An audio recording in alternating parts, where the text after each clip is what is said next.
Hello दोस्तों, ये capital gain का क्वेश्चन आंसर की क्लास है। आईसीआई मॉड्यूल के क्वेश्चन आंसर करने जा रहे हैं हम। इसको मई 25, सितंबर 25, जनवरी 26 के सभी सीए, सीएमए, सीएस के स्टूडेंट इसको इजीली देख सकते हैं। अगर कोई सीएमए, सीएस का स्टूडेंट कहता है कि ये क्वेश्चंस हमारे पास नहीं है, तो बेटा आईसीआई की वेबसाइट पे जाइए, बीओएस नॉलेज पोर्टल पर। वहां पर स्टडी मटेरियल का एक लिंक मिलेगा आपको। वहां पे जाकर कोई भी एक क्वेश्चन आंसर निकाल सकता है। किसी को इसमें दिक्कत हो तो मैं आपके साथ लिंक शेयर कर दूंगा। वो फ्री ऑफ कॉस्ट किसी के लिए भी अवेलेबल है, कोई भी इसको पढ़ सकता है, समझ सकता है। इसके लिए कोई पैसे नहीं लग रहे हैं। और अगर आप अपने इनकी हेल्प लेके अपने मॉड्यूल के भी क्वेश्चन सॉल्व करेंगे तो वो भी हो जाएंगे। आइए हम बिना टाइम वेस्ट किए हुए क्वेश्चन आंसर को सॉल्व करना स्टार्ट करते हैं। जहां जरूरत होगी पूरा आंसर लिखने की, मैं पूरा आंसर लिखूंगा। जहां मैं यहीं पर समझा सकता हूं, मैं डायरेक्टली आपको मॉड्यूल से ही समझा दूंगा। बट आपने प्रैक्टिस सबकी करनी है। और जब ये क्लास आप देख रहे हो तो सबसे पहले क्लास को बेटा लाइक करना है, दोस्तों के साथ इसको शेयर करना है। और आपको हमें क्रिटिसाइज करना हो, अप्रिशिएट करना हो, ये आप पर है। आप कमेंट जरूर करें, आपके कमेंट बहुत वैल्यूबल हैं, कमेंट जरूर करें। मगर ये क्लास करने से पहले हमने एक 30 मिनट्स की कैपिटल गेन की अमेंडमेंट क्लास डाली है, कृपया करके उसको जरूर देख लें। Illustration number 1, how will you calculate the period of holding in case of the following assets? Share held in company in liquidation. बेटा अगर आप कंपनी कोई लिक्विडेट हो गई है तो जिस दिन से आपने शेयर्स को एक्वायर किया है वहां से लें, डेट ऑफ एक्विजिशन से लेकर till the date of liquidation आपका पीरियड ऑफ होल्डिंग होगा। और आप जानते हैं तो जान लें बेटा, और अमेंडमेंट की क्लास देख लें और उसके बाद ही इन क्लासेस को देखें आप, ठीक है ना। और डेट ऑफ लिक्विडेशन तक आपका पीरियड ऑफ होल्डिंग होगा। सेक्शन नंबर 2 सबसेक्शन जो 42A है, एम आई राइट, 42A, ये आपके पीरियड ऑफ होल्डिंग का सेक्शन है। इसमें अमेंडमेंट आई है और आज के टाइम पर 4 एसेट्स को छोड़कर सभी एसेट्स के लिए, जितने भी रिमेनिंग एसेट्स हैं उनमें 24 मंथ्स का कॉन्सेप्ट है।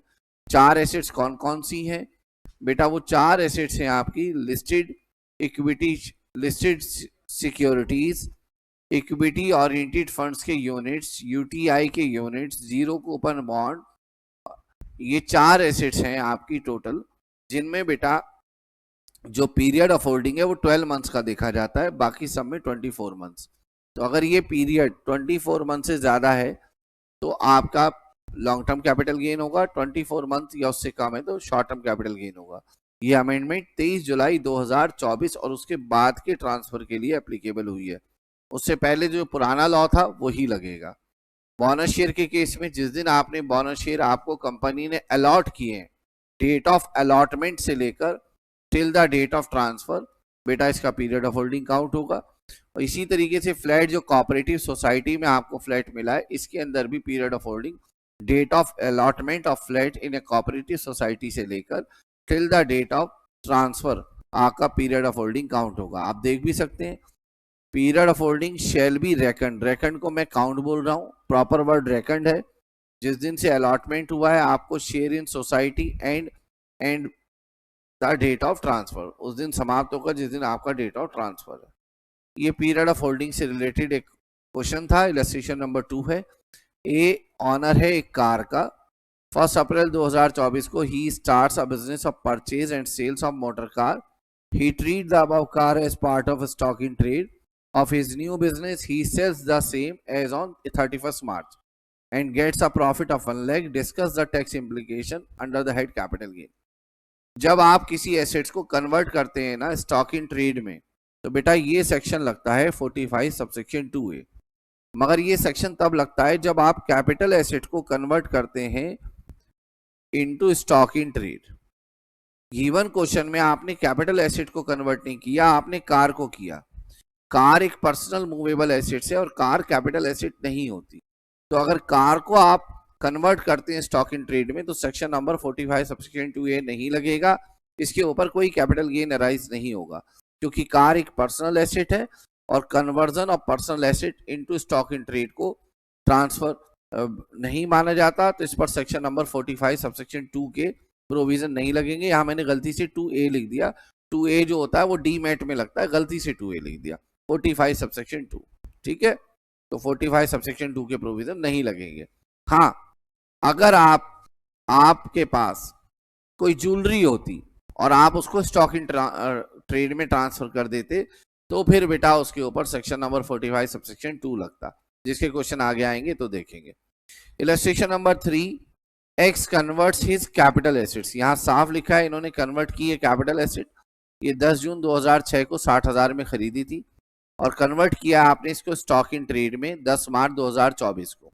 तो फर्स्ट ऑफ ऑल आपका पीरियड ऑफ होल्डिंग 10 जून 2006 से 10 मार्च 2024 तक है, और ये डेट जो 10 मार्च 2024 है इस डेट से पहले की डेट है, 23 जुलाई 2024 से पहले की डेट है, और डेट ऑफ ट्रांसफर आपका 23 जुलाई 2024 से पहले का है। इसलिए अमेंडमेंट की क्लास में आप देखना कि इस पे जो प्रोविजन लगेगा, टैक्स जो लगेगा वो उस रेट से लगेगा जो 23 जुलाई 2024 से पहले लगता था, ठीक है ना। फिलहाल इसमें क्या पूछा गया है पहले तो हम देखते हैं कि टैक्स के बारे में पूछा भी गया है या नहीं।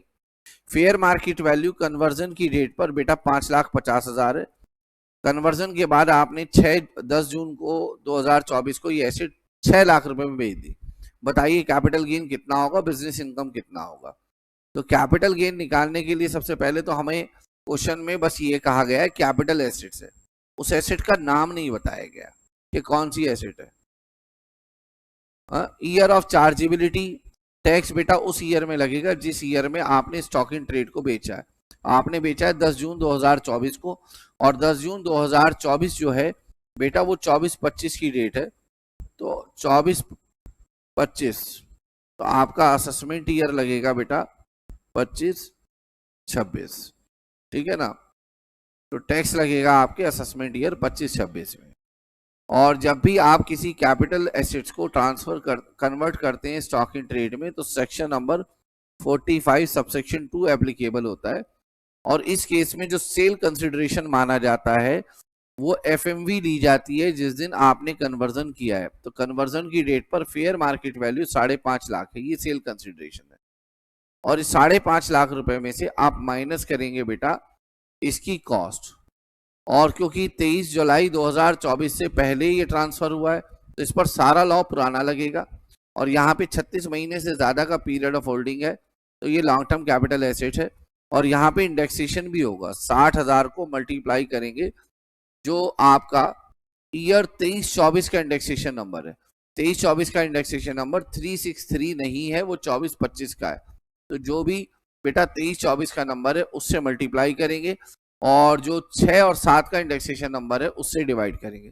तो 23-24 का जो नंबर है उससे मल्टीप्लाई और 24-25 के नंबर से डिवाइड करेंगे, ठीक है ना। और उसे फिर माइनस करके आप यहाँ पे कैपिटल गेन निकाल देंगे।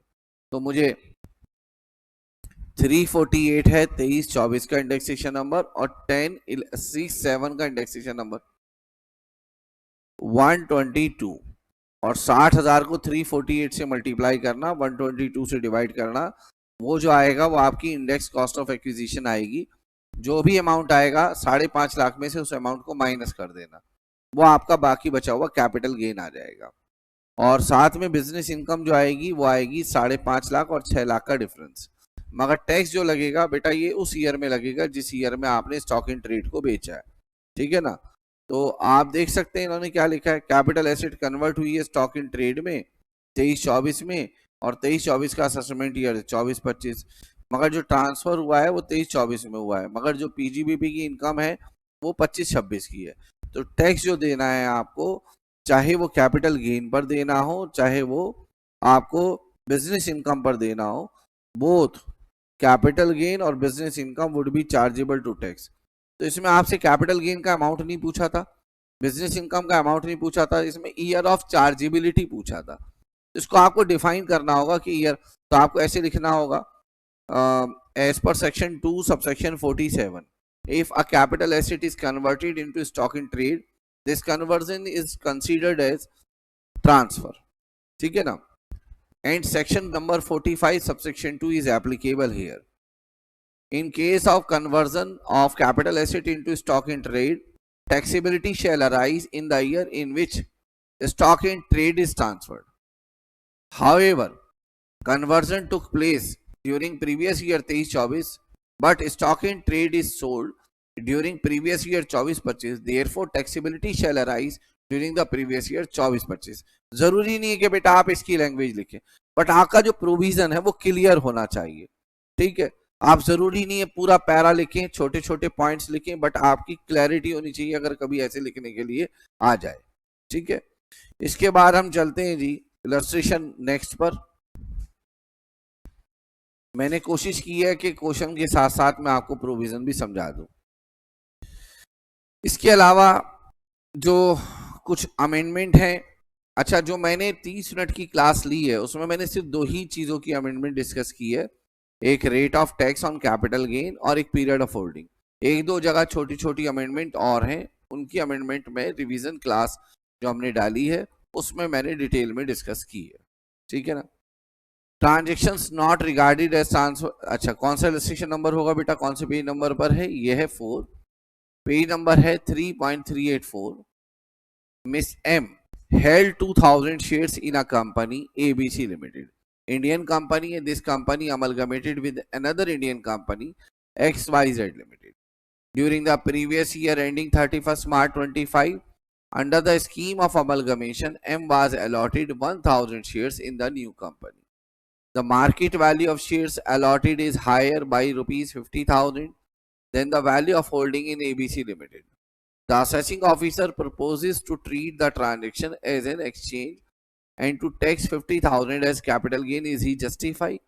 देखिए क्या कहा है कि 2000 शेयर्स हैं आपके पास एक इंडियन कंपनी के, ये कंपनी एक और इंडियन कंपनी के साथ अमलगमेट हो रही है। स्कीम ऑफ अमलगमेशन में एम को 1000 शेयर्स अलॉट हुए हैं और इनकी मार्केट वैल्यू ज्यादा है पुरानी कंपनी के शेयर से, 50,000 ज्यादा है। असेसिंग ऑफिसर कह रहा है क्योंकि आपको 50,000 ज्यादा वैल्यू के शेयर्स मिले, हम इसके ऊपर टैक्स लगाएंगे। तो जवाब है इसके ऊपर टैक्स नहीं लगेगा।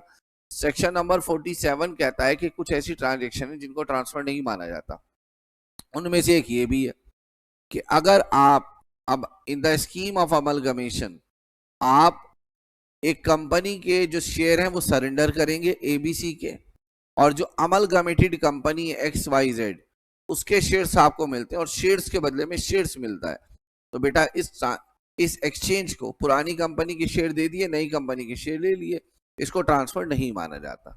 इसलिए जो असेसिंग ऑफिसर का जो पॉइंट था वो जस्टिफाइड नहीं है। ठीक है, सेक्शन नंबर 47 का मैंने रिवीजन कराया है आपको, उसमें आप देखिएगा। इसके बाद आता है जी illustration number 5, in which of the following situation capital gain tax liability does not arise. बताना है कि इसमें कैपिटल गेन लायबिलिटी अराइज नहीं होगी। देखिए कैपिटल गेन लायबिलिटी तब अराइज नहीं होती या तो एसेट कैपिटल एसेट ना हो या फिर ट्रांजैक्शन को ट्रांसफर ना माना जाए। दोनों में से अगर एक चीज भी एब्सेंट है, कैपिटल एसेट नहीं है, ट्रांसफर नहीं है, तो बेटा उस पर कैपिटल गेन उस ट्रांजेक्शन पर अराइज नहीं होगा। मिस्टर ए ने गोल्ड परचेज किया 1970 में 25,000 रुपए का, 24-25 प्रीवियस ईयर में इन्होंने अपने बेटे को दे दिया मैरिज पर। उस समय फेयर मार्केट वैल्यू गोल्ड की 1 लाख है। तो लॉ में लिखा हुआ है एक सेक्शन नंबर 47 में, if an asset is transferred as a gift और under a will then such transfer is not considered as transfer for the purpose of capital gain।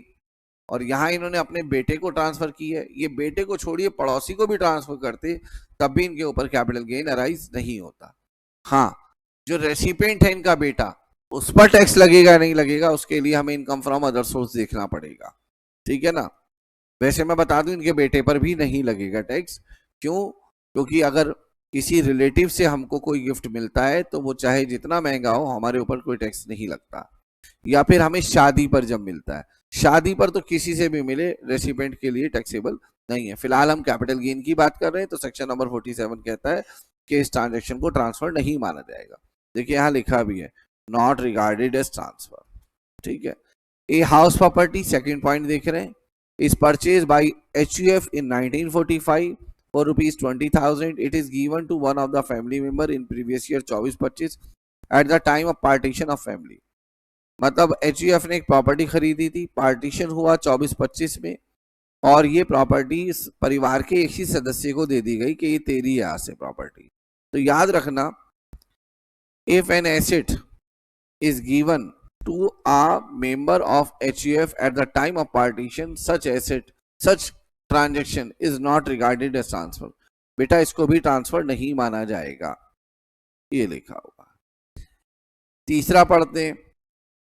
B ने परचेज किए 50 कन्वर्टेबल डिवेंचर 40,000 के 1995 में और इनको 500 share में convert करा लिया। बेटा conversion of debenture into share इसको भी ट्रांसफर नहीं माना जाता। इन सब जगह पर सेक्शन नंबर 47 लगा है। आप सेक्शन नंबर 47 को तभी मेंशन करना जब आपको क्लॉज भी याद हो। अगर क्लॉज याद ना हो तो आप मेंशन ना करना। यहाँ पे क्लॉज 3 है, यहाँ पे क्लॉज आई है, तो सेक्शन मेंशन ना करें, ठीक है। As per the provision of income tax act लिख दें, ठीक है। Illustration number 6। अभिषेक एक सीनियर सिटीजन है, मॉर्गेज किया है, सीनियर सिटीजन है बेटा। यहां पर भी एक सेक्शन 47 की ही ट्रांजेक्शन आ रही है। मॉर्गेज किया है इन्होंने अपना एक रेसिडेंशियल हाउस एक बैंक के पास under a notified reverse mortgage scheme. He was getting loan from bank in a monthly installment. Abhishek did not repay the loan on maturity. बेटा याद रखिएगा इस क्लास को देखने से पहले अमेंडमेंट की क्लास और जो हमारी कैपिटल गेन की पूरी रिवीजन क्लास है उसको देख लीजिए, फिर ये क्वेश्चन आंसर आप करिएगा हमारे साथ। Abhishek did not repay the loan on maturity and hence give possession of the house to the bank to discharge his loan. How will the treatment of long-term capital gain be on such reverse mortgage transaction? याद रखिएगा reverse mortgage transaction में दी गई asset को capital gain arise नहीं होता, चाहे उसके बदले में आपको पेंशन ही क्यों ना मिलती रहे। यहाँ पे यही लिखा है कि any transfer of a capital asset under reverse mortgage, ठीक है, shall not be considered as transfer. और बेटा जो मॉर्गेजिंग और रेसिडेंशियल हाउस है by Abhishek will not be regarded as transfer. और इवन जो उनको लोन मिल रहा है, अमाउंट रिसीव हो रहा है सीनियर सिटीजन को एज लोन, ठीक है, इंस्टॉलमेंट में लमसम में, वो भी एग्जेम्प्ट है, उस पर भी टैक्स फ्री है वो, ठीक है ना। Illustration 7। Examine with reason whether the following statement are true और false. Alienation of a residential house in a transaction of reverse mortgage under a scheme and notified by the central government is treated as transfer. बेटा ये false है, इसको हम, ठीक है, इसको हम फॉल्स कह रहे हैं। एलिनेशन यानी कि गिरवी रखना प्रॉपर्टी को, प्लेज करना, मॉर्गेज करना under reverse mortgage scheme transfer नहीं माना जाता। Zero coupon bond eligible corporation held for 14 months will be long term capital asset, ये बात ट्रू है, ठीक है ना। और चाहे 23 जुलाई से पहले बेचा गया हो, 23 जुलाई के बाद बेचा गया हो, जीरो कूपन बॉन्ड के लिए पहले भी 12 महीने का कॉन्सेप्ट था, अभी भी 12 महीने का कॉन्सेप्ट है, और आपने इसको हेल्ड किया 14 महीने के लिए, तो ये आपकी लॉन्ग टर्म कैपिटल एसेट है, ये बात ट्रू है। Zero coupon bonds means a bond on which no payment and benefit are receive और रिसीवेबल बिफोर मेच्योरिटी, बिल्कुल सही बात है। जीरो कूपन बॉन्ड में क्या होता है, 1000 रुपए का बॉन्ड है, कंपनी ने वो आपको 100 रुपए में दे दिया और कहा कि 20 साल के बाद आपका पैसा हम आपको वापस करेंगे, तो डिस्काउंट पर ये इश्यू होता है और रिडेम्पशन इसका पार पर होता है। 1000 रुपए का बॉन्ड 100 रुपए में मिल गया आपको, आपने 100 रुपए में खरीद लिया, 20 साल के बाद आपको पूरे 1000 रुपए वापस मिलेंगे, और 20 साल during the tenure maturity period आपको कोई पैसा नहीं मिलेगा, रिडेम्पशन पे सीधा पूरे 1000 रुपए आपको मिलेंगे। इसी को जीरो कूपन बॉन्ड कहते हैं और ये बात ट्रू है, तो थर्ड का आंसर भी ट्रू है।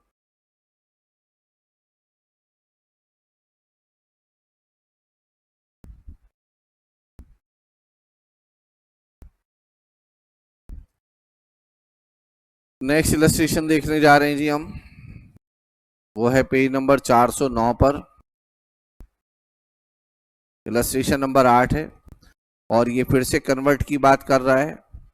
कन्वर्ट की एक कैपिटल एसेट जो 50,000 रुपए की जून 2004 में खरीदी थी स्टॉक इन ट्रेड में, तो सेक्शन नंबर 45 सबसेक्शन 2 लगेगा। अब जैसे मैं ये लिख रहा हूं ना, इसलिए लिख रहा हूं कि मैं बार बार लिखूंगा तो मुझको याद होगा, आप लोग लिखते ही नहीं है, फिर आपके याद नहीं रहता, आप कहते हो जी हम तो पेपर में जाते हैं, एग्जाम में जाते हैं, भूल जाते हैं। अरे भूलेगो क्यों नहीं, हम इतने वर्षों से पढ़ा रहे हैं, हमसे भी गलती हो जाती है, तो बेटा आप कौन है फिर, ठीक है। और मैं चाहे लाइव क्लास हो या रिकॉर्डेड हो, जैसे ये रिकॉर्डेड लेक्चर अपलोड कर रहा हूँ, बिना एडिटिंग के कर रहा हूँ, मैं एडिटिंग करने का मेरे पास समय नहीं है, मैं सीधा इसको रॉ ही अपलोड कर दूंगा, इसलिए देखिएगा शुरू में कोई नंबरिंग वबरिंग है ना, प्रेजेंटेड बाय शावेद आलम, ये सब लिखा हुआ अभी तक नहीं आता। उसका कारण ये है कि जैसी क्लास है उसको एज इट इज मैं अपलोड कर देता हूँ, ठीक है ना। कोई मैं इसमें रिजल्ट शो नहीं करता, वरना आप बच्चों से पूछ सकते हैं कि कैसा रिजल्ट है। रिजल्ट एकदम बढ़िया रहता है, ठीक है। अब आप पढ़ेंगे तो आप पास होंगे, सिंपल सा रिजल्ट ये। आप नहीं पढ़ेंगे तो आप पास नहीं होंगे। पढ़िए, पास होइए। तो नवंबर 2023 में बेटा, ये जो नवंबर 2023 है ना, ये ट्रांसफर की डेट है, बट टैक्स उस ईयर में लगेगा जब आप स्टॉक इन ट्रेड को बेचेंगे। फेयर मार्केट वैल्यू इस दिन 4.5 लाख है बेटा, ये 4.5 लाख सेल कंसिडरेशन है आपका, तो सेल कंसिडरेशन है आपका 4.5 लाख।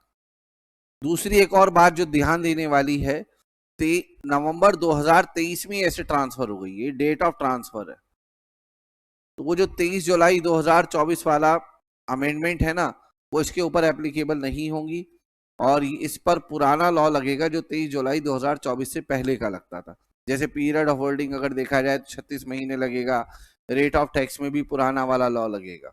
स्टॉक इन ट्रेड को बेटा 6.5 लाख रुपए में सितंबर 2024 में बेचा गया, तो टैक्स लायबिलिटी अराइज होगी बेटा आपकी असेसमेंट ईयर 25-26 में। और असेसमेंट ईयर 25-26 में आपका सेल कंसिडरेशन 4.5 लाख है। आप माइनस करेंगे इसमें से index cost of acquisition 50,000, into में बेटा 23-24 का नंबर आई थिंक 348 है, ये सामने दिया हुआ है, और 4-5 का नंबर 113 है, जनरली ये दिया होगा बेटा। इनको मल्टीप्लाई करके यहाँ आंसर निकाल दो, जो भी आएगा 50,000 इंटू में 348 इंटू में दिस।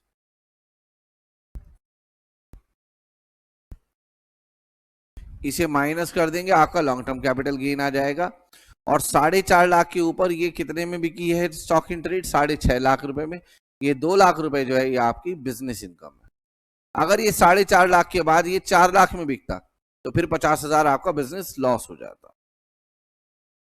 आप देख सकते हैं ये आपकी लॉन्ग टर्म कैपिटल गेन है और ये 2 लाख बिजनेस इनकम है, बट दोनों पे टैक्स आपको असेसमेंट ईयर 25-26 में देना है जब आपका स्टॉक इन ट्रेड बिकेगा। नेक्स्ट क्वेश्चन 413 पर है। नेक्स्ट क्वेश्चन ये है इलस्ट्रेशन नंबर 9 413 पर, ठीक है। ये मैं आपको पढ़ाने जा रहा हूं। अच्छा याद रखिएगा, डेप्रिशिएबल एसेट्स पर सेक्शन नंबर 50 और 50A लगता है। इसके बारे में हम डिटेल में पीजीबीपी के रिवीजन क्लास में देखेंगे। सेक्शन नंबर 50 और 50A लगता है डेप्रिशिएबल एसेट्स के बेचने पर। सिंघानी एंड कंपनी एक सोल प्रोप्राइटरशिप है, on 6 machine put in use में है for business in March 2023। 6 machine है इनके पास, 15% के रेट से डेप्रिसिएशन लगता है। ओपनिंग बैलेंस है इन मशीन्स का after providing depreciation for previous year 23-24 8.5 lakh रुपए इनका आपका ओपनिंग बैलेंस है। 3 मशीन इसमें से बेची जाती हैं 11 लाख रुपए में, और एक second hand plant and machinery 8.5 lakh में खरीदी जाती है। तो देखिए ये क्वेश्चन तो देखिए ब्लॉक ऑफ एसेट्स की मैं मानता हूं इस समय आपको जानकारी होगी। हमें डिटरमाइन करना है सबसे पहले क्लेम ऑफ डेप्रिसिएशन। आप सबसे पहले लिख दीजिए ओपनिंग वैल्यू ऑफ ब्लॉक। बच्चों वो इस पर शब्दों में हमें दिया है 8.5 लाख रुपए। फिर इसके अंदर आप ऐड कर दीजिए एसेट फॉल इन ब्लॉक, और ब्लॉक में एसेट फॉल की है 30 नवंबर 2024 को 8.5 लाख रुपए में। वैल्यू ऑफ ब्लॉक हो गया 17 लाख रुपए, और एसेट सोल्ड की है आपने 11 लाख रुपए की, तो वैल्यू बची कितने की? 6 लाख रुपए की। तो ये जो 6 लाख रुपए की वैल्यू बची ये माना जाएगा जो रिसेंट में आपने ब्लॉक खरीदा था 23 नवंबर को, ये उसकी वैल्यू है, ठीक है ना। इसको ज्यादा डिटेल में समझना है तो पीजीबीपी की क्लास के बाद फिर से देख लीजिएगा ये क्वेश्चन, ठीक है ना।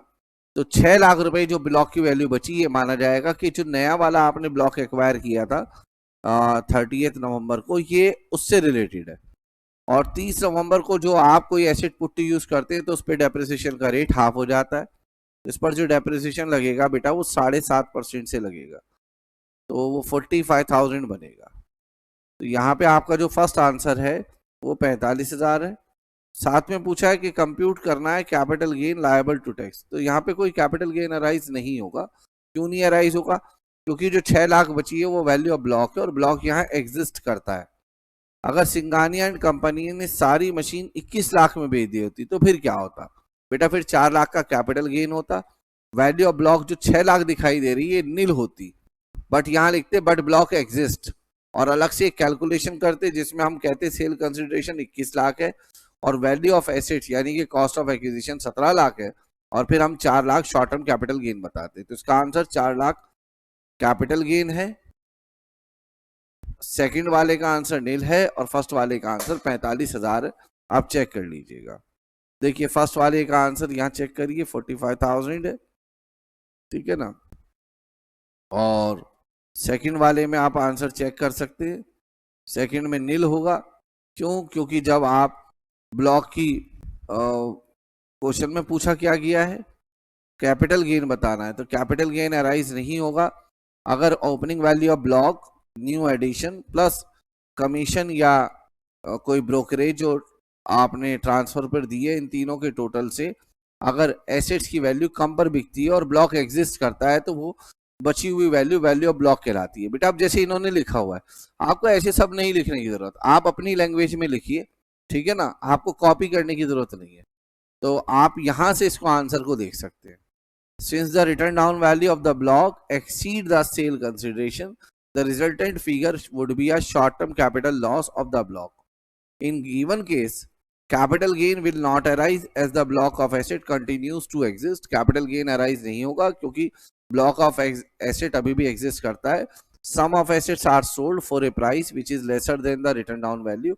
इसलिए बची हुई जो वैल्यू थी उस केस में 6 लाख वो वैल्यू ऑफ ब्लॉक थी और उस पर कोई कैपिटल गेन या कैपिटल लॉस अराइज नहीं होगा और वहां पर आप अगर देखा जाए तो डेप्रिसिएशन मिलेगी। और तीसरे केस में हमने निकाल दिया बेटा 4 लाख का कैपिटल गेन है। 420 पर पेज नंबर 3.420 पर बेटा अगला क्वेश्चन है हमारा इलस्ट्रेशन नंबर 10।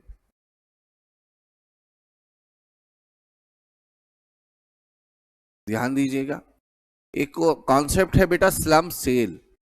स्लम सेल ये उसी से रिलेटेड क्वेश्चन है कि जब आप अपना कोई यूनिट, कोई अंडरटेकिंग पूरा बिजनेस का बेच दे तो उस केस में आप इंडिविजुअल एसेट का कैपिटल गेन कंप्यूट नहीं करते, पूरे यूनिट का as a whole capital gain compute करते हैं और उस केस में सेल कंसिडरेशन होता है जितने की आप पूरा यूनिट बेच रहे हैं, उसमें से कोई आपके बेचते समय एक्सपेंसेस और ट्रांसफर हुआ है वो माइनस करिए, और कॉस्ट ऑफ एक्विजिशन और कॉस्ट ऑफ इंप्रूवमेंट दोनों नेट वर्थ के बराबर होता है और उसका इंडेक्सेशन नहीं होता, और जो बाकी बचा हुआ आंसर आता है उसको हम कैपिटल गेन कहते हैं या कैपिटल लॉस। मिस्टर एक प्रोप्राइटर हैं आकाश एंटरप्राइजेस के, 2 यूनिट हैं इनके, इन्होंने अपना एक unit by way of slump sale 25 lakh रुपए के कंसिडरेशन पर बेच दिया है, जबकि यूनिट 1 का जो फेयर मार्केट वैल्यू है वो 30 लाख रुपए है। तो 30 लाख से हमें कोई मतलब नहीं है, हमारे लिए सेल कंसिडरेशन यही है 25 लाख। यूनिट 1 आपने 2005-6 में स्टार्ट किया था और बेटा 24-25 में आप बेच रहे हैं, तो लॉन्ग टर्म तो है ही। The expenses incurred for transfer 28,000। सबसे पहले आप सेल कंसिडरेशन लिखेंगे 25 लाख रुपए, उसमें से एक्सपेंसेस और ट्रांसफर 28,000 रुपए माइनस कर देंगे, नेट सेल कंसिडरेशन आ जाएगा आपका 24 लाख, ठीक है ना, 72,000 रुपए। आप यूनिट 1 बेच रहे हैं, यूनिट 1 बेचते समय आप देखिए उसकी कौन कौन सी एसेट्स हैं, उसकी 4 एसेट्स हैं, लैंड, मशीनरी, डेटर और अदर एसेट्स। बेटा इनकी वैल्यू निकालिए और उसमें से यूनिट 1 की जो लाइबिलिटीज हैं, जैसे यहां दे रखा है कि 2 लाख में से 70% यूनिट 1 का है, उसका 70% निकालिए 1,40,000 आएगा, और 1.5 लाख का 25% बेटा ये 37,500 है। तो इन दोनों को ऐड कर दीजिए, ये लाइबिलिटी का टोटल आएगा और एसेट्स के टोटल में से माइनस कर दीजिए, वो नेट वर्थ होगी और उसी नेट वर्थ को हम कहेंगे कॉस्ट ऑफ एक्विजिशन। अब आपको ये ध्यान रखना है कि अगर कोई एसेट, यहां पर ये जो 4 एसेट आपको दिखाई दे रही हैं, किसी का भी स्लम सेल से पहले अगर रिवैल्यूएशन किया गया है पास्ट में, कभी भी 1 साल पहले, 2 साल पहले, 10 साल पहले, 20 साल पहले, कभी भी उस रिवैल्यूएशन की वजह से जितना प्रॉफिट हुआ है वो एसेट्स की वैल्यू में से माइनस कर देंगे। जैसे मुझको यहाँ दिखाई दे रहा है कि revaluation reserve, for land of unit 1 कितने का है रिवैल्यूएशन रिजर्व? 3 लाख का। तो ये 12 लाख में से आप 3 लाख माइनस कर देंगे, वैल्यू बचेगी 9 लाख। 9 लाख रुपए लैंड की वैल्यू ली जाएगी। ये जो मशीनरी है इसकी WDV ली जाएगी। अगर कुछ ना बताया तो हम मानेंगे 1 अप्रैल की ये वैल्यू है, ये WDV है। और डेटर और अदर एसेट्स की वैल्यू उस प्रकार से ली जाएगी जैसा कि क्वेश्चन में बताया होगा। आगे कहते हैं रिवैल्यूएशन रिजर्व क्रिएट किया गया था वैल्यू ऑफ लैंड को अपवर्ड रिवाइज करके, जो हमने हटा दिया revaluation reserve. No individual value of any asset is considered, इसका मतलब है यहां पर आपको स्लम सेल ही देखना है। सेक्शन नंबर यहां पे लग रहा है 50B। Other assets of unit 1, ये जो अदर एसेट्स है ना यूनिट 1 की 1.5 लाख रुपए की, कह रहे इसमें इंक्लूड है एक पेटेंट। अच्छा, पेटेंट जो होती है वो डेप्रिशिएबल एसेट होती है। ये 1 जुलाई 2022 को एक्वायर किया था 50,000 का, और कह रहे हैं इस पर अभी तक कोई डेप्रिसिएशन चार्ज नहीं किया गया है। इसका मतलब ये 1.5 लाख में से 50,000 को अलग कर दो, बचे 1 लाख। तो यहाँ का बेटा अदर एसेट्स का 1 लाख, डेटर का 1 लाख, 2 लाख, मशीनरी का 3 लाख, 5 लाख और लैंड का 9 लाख, ये टोटल हो गया 14 लाख। तो 14 लाख रुपए आपकी एसेट्स की वैल्यू है, याद रखना, पेटेंट को हटाकर। और लायबिलिटी की वैल्यू है आपकी 1 लायबिलिटी की वैल्यू 140 और 37,500, 177,500। बस मुझे यहाँ टोटल एसेट्स में पेटेंट की वैल्यू और जोड़नी है WDV। जोड़ने के बाद टोटल एसेट्स का टोटल कर दीजिए, टोटल लायबिलिटी माइनस कर दीजिए, यूनिट 1 से रिलेटेड है। माइनस करने के बाद नेटवर्थ आ जाएगा, वो कॉस्ट ऑफ एक्विजिशन है, और उसे बेटा आप माइनस कर देंगे आप नेट सेल कंसिडरेशन से, जो कि 24,72,000 है। आइए बेटा हम पेटेंट की WDV निकालते हैं। 1 जुलाई 2022 को ये 50,000 का है। सबसे पहले प्रीवियस ईयर 22-23 का डेप्रिसिएशन इस पे निकालेंगे, और डेप्रिसिएशन का रेट इंटेंजिबल एसेट्स पर 25% होता है। 50,000 का 25% 12,500 होगा, ये माइनस कर दिया, ये 37,500 आ गया। ये आपकी WDV आ गई 1 अप्रैल 2023 के दिन। अब इसके ऊपर हम प्रीवियस ईयर 23-24 का डेप्रिसिएशन निकालेंगे 25% के रेट से। 37,500 का 25% 9,375 होता है, ये माइनस कर देंगे 28,125 आएगा। ये WDV आ गई 1 अप्रैल 2024 को, जिस दिन आप स्लम सेल कर रहे हैं, यानी कि 28,125 इसकी WDV है। इसके अंदर हमें 28,125 जोड़ना चाहिए। इन दोनों को जोड़कर उसमें से बेटा 1,77,500 माइनस कर दीजिए, और मुझे नेट वर्थ बता दीजिए कितनी आएगी। ये आ गया 12,50,625, सॉरी 12,50,625। बेटा यही है आपकी कॉस्ट ऑफ एक्विजिशन। इसे 24,72,000 से माइनस कर दीजिए, आपका कैपिटल गेन आ जाएगा 24,72,000 से। अच्छा ठीक है। बच्चे कह रहे हैं कि आपने ना एक चीज में कमी कर दी सर, एक ना इसमें प्रोविजन है जिसको हमने मिस कर दिया। बच्चे ठीक कह रहे हैं। देखिए अब मैंने ध्यान नहीं दिया तो फिर गलती हुई है। और मैं क्या करता हूँ, जैसी रॉ है ना मेरी वीडियो, मैं एज इट इज अपलोड करता हूँ। मैं इसलिए अपलोड करता हूँ कि आपको ये समझाने की कोशिश करता हूँ। आप क्या करते हैं, ऐसे टीचर्स की क्लास देखते हैं जिनको आपको दिखाई देता 5 घंटे पढ़ाया और एक भी उससे फंबल नहीं हुआ, एक भी गलती नहीं हुई। आपको लगता है यार इसने कितना जबरदस्त दिमाग लगाया। बेटा वो पूरी क्लास एडिटेड हुई भी होती है, ठीक है ना। तो मैं आपको टैक्सेशन के कैपिटल गेन के नोट्स दिखा रहा हूँ कि ये बात कहाँ लिखवाई हुई हमने, ठीक है। एक बार आप देखिएगा स्लम सेल के बारे में। नेट सेल कंसिडरेशन जो हमने 25 लाख लिया है ना, वो 30 लाख लिया और 30 ही लाख लेना है, 30 ही लाख लेना है। मैंने ध्यान नहीं दिया, वो FMV दी हुई है 1 अप्रैल 2023 की। आपकी जो ट्रांसफर डीड बनी है वो 25 लाख पर बनी है, और FMV जो है वो कितने की है बेटा, 30 लाख की। ये मैं अभी अपने नोट्स में आपको एक कॉन्सेप्ट ओपन करके दिखा रहा हूं बेटा, जो कि स्लम सेल से रिलेटेड है। ये स्लम सेल से रिलेटेड ये कॉन्सेप्ट है। ये देखिए मैंने लिखवाया भी है यहाँ। सेल कंसिडरेशन क्या होता है, fair market value of consideration, चाहे मॉनेटरी हो या नॉन मॉनेटरी, और fair market value of capital asset, दोनों में जो हायर हो, ठीक है ना, वो लिया जाता है।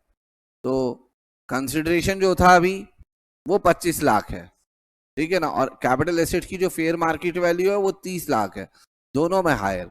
मैंने क्या करा, इस पॉइंट को मैं थोड़ा इग्नोर कर गया, मिस कर गया, जिसकी वजह से मैंने वहां पर ये बोल दिया कि सेल कंसिडरेशन ये होगा, तो 30 लाख और 25 लाख में जो हायर होगा वो सेल कंसिडरेशन होगा। 25 और 30 में जो हायर होगा बेटा वो 30 लाख होगा, और फिर उस 30 लाख रुपए में से 28,000 माइनस कर देना, ये आएगा बेटा 29,72,000। फिर उस 29,72,000 में से बेटा ये जो 12,50,625 था ये माइनस कर दे, नेट वर्थ ये आएगा 17,21,375। ये आपका कैपिटल गेन आ गया, चेक कर लीजिए, ये कैपिटल गेन है, 17,21,375। बताइए अगला पेज नंबर 3.430 पर अगला हमारा इलस्ट्रेशन है, इलस्ट्रेशन नंबर 11 देख लीजिए। इसमें ना इस चैप्टर में आपको मैंने रिवीजन में पढ़ाया भी है कि बहुत सारी एग्जेम्पशंस भी हैं, और देख लीजिए mister C purchase a residential house on July 20, 2022 10 lakh रुपए का। कुछ एडिशन की इन्होंने हाउस में, ये जो एडिशन है ना इसको इम्प्रूवमेंट कहते हैं। 2 लाख रुपए की अगस्त 2022 में इन्होंने ये प्रॉपर्टी अप्रैल 2024 में बेच दी 20 लाख रुपए की। सबसे पहले देखिए जब खरीदी थी 20 जुलाई को और बेची अप्रैल 24 को, तो ये लॉन्ग टर्म कैपिटल एसेट नहीं है क्योंकि 24 महीने से कम में बेच दी है, ये शॉर्ट टर्म कैपिटल एसेट है। और ये अप्रैल 2024 को बेच दी है, यानी कि 23 जुलाई 2024 से पहले, ठीक है ना। तो 23 जुलाई 2024 से पहले आप कोई भी शॉर्ट टर्म कैपिटल एसेट बेचते हो और वो लैंड एंड बिल्डिंग हो, तो सबसे पहले तो मैं आपको बताऊं उस पर ना सेक्शन नंबर 112 लगता है, ना 111A लगता है, ना 112A लगता है। उस पर जो नॉर्मल टैक्स रेट होते हैं वो लगते हैं। सी क्योंकि इंडिविजुअल है तो इस पर स्लैब रेट लगेगा। स्लैब रेट आपके ऑप्शन पर है, आप डिफॉल्ट स्कीम वाला लगाना चाहते हैं या ऑप्शनल स्कीम वाला लगाना चाहते हैं। आपको अमाउंट ऑफ कैपिटल गेन बताना है तो बड़े आराम से बता सकते हैं। 20 लाख रुपए में इन्होंने बेची है प्रॉपर्टी को, ठीक है ना। 20 लाख रुपए में 10 लाख रुपए ये कॉस्ट ऑफ एक्विजिशन है, ये माइनस करिए। 2 लाख ये कॉस्ट ऑफ इंप्रूवमेंट है, ये माइनस करिए। बचा कितना 8 लाख। ये 8 लाख आपका शॉर्ट टर्म कैपिटल गेन है। और इन्होंने एक और प्रॉपर्टी 5 लाख रुपए में खरीद ली है सितंबर 2024 में। सेक्शन नंबर 54 की एग्जेम्पशन इनको नहीं मिलेगी, क्योंकि सेक्शन नंबर 54 की एग्जेम्पशन तभी मिलती है जब आपको प्रॉपर्टी बेचने पर, रेसिडेंशियल हाउस बेचने पर लॉन्ग टर्म कैपिटल गेन हुआ हो। तो 8 लाख आपका कैपिटल गेन है, और यहाँ लिखा है कि 54 इज अवेलेबल तभी जब लॉन्ग टर्म कैपिटल एसेट हो। तो इसका मतलब यह है कि यहाँ पर इनको एग्जेम्पशन नहीं मिलेगी सेक्शन नंबर 54 की, क्योंकि लॉन्ग टर्म कैपिटल गेन नहीं हुआ।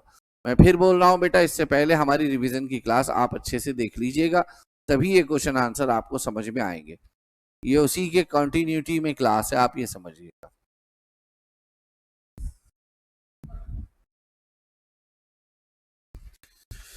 ये illustration number 12, long term capital gain 75 lakh का है from the transfer of building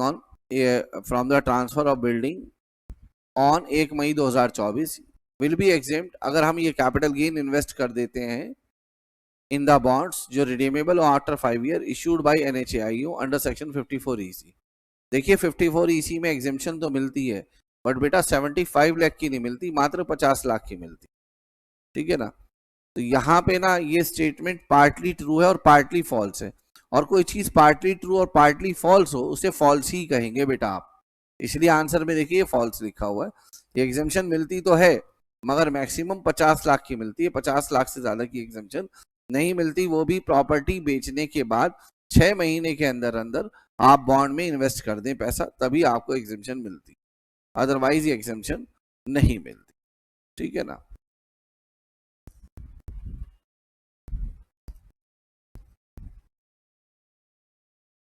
next illustration पे जा रहे हैं हम।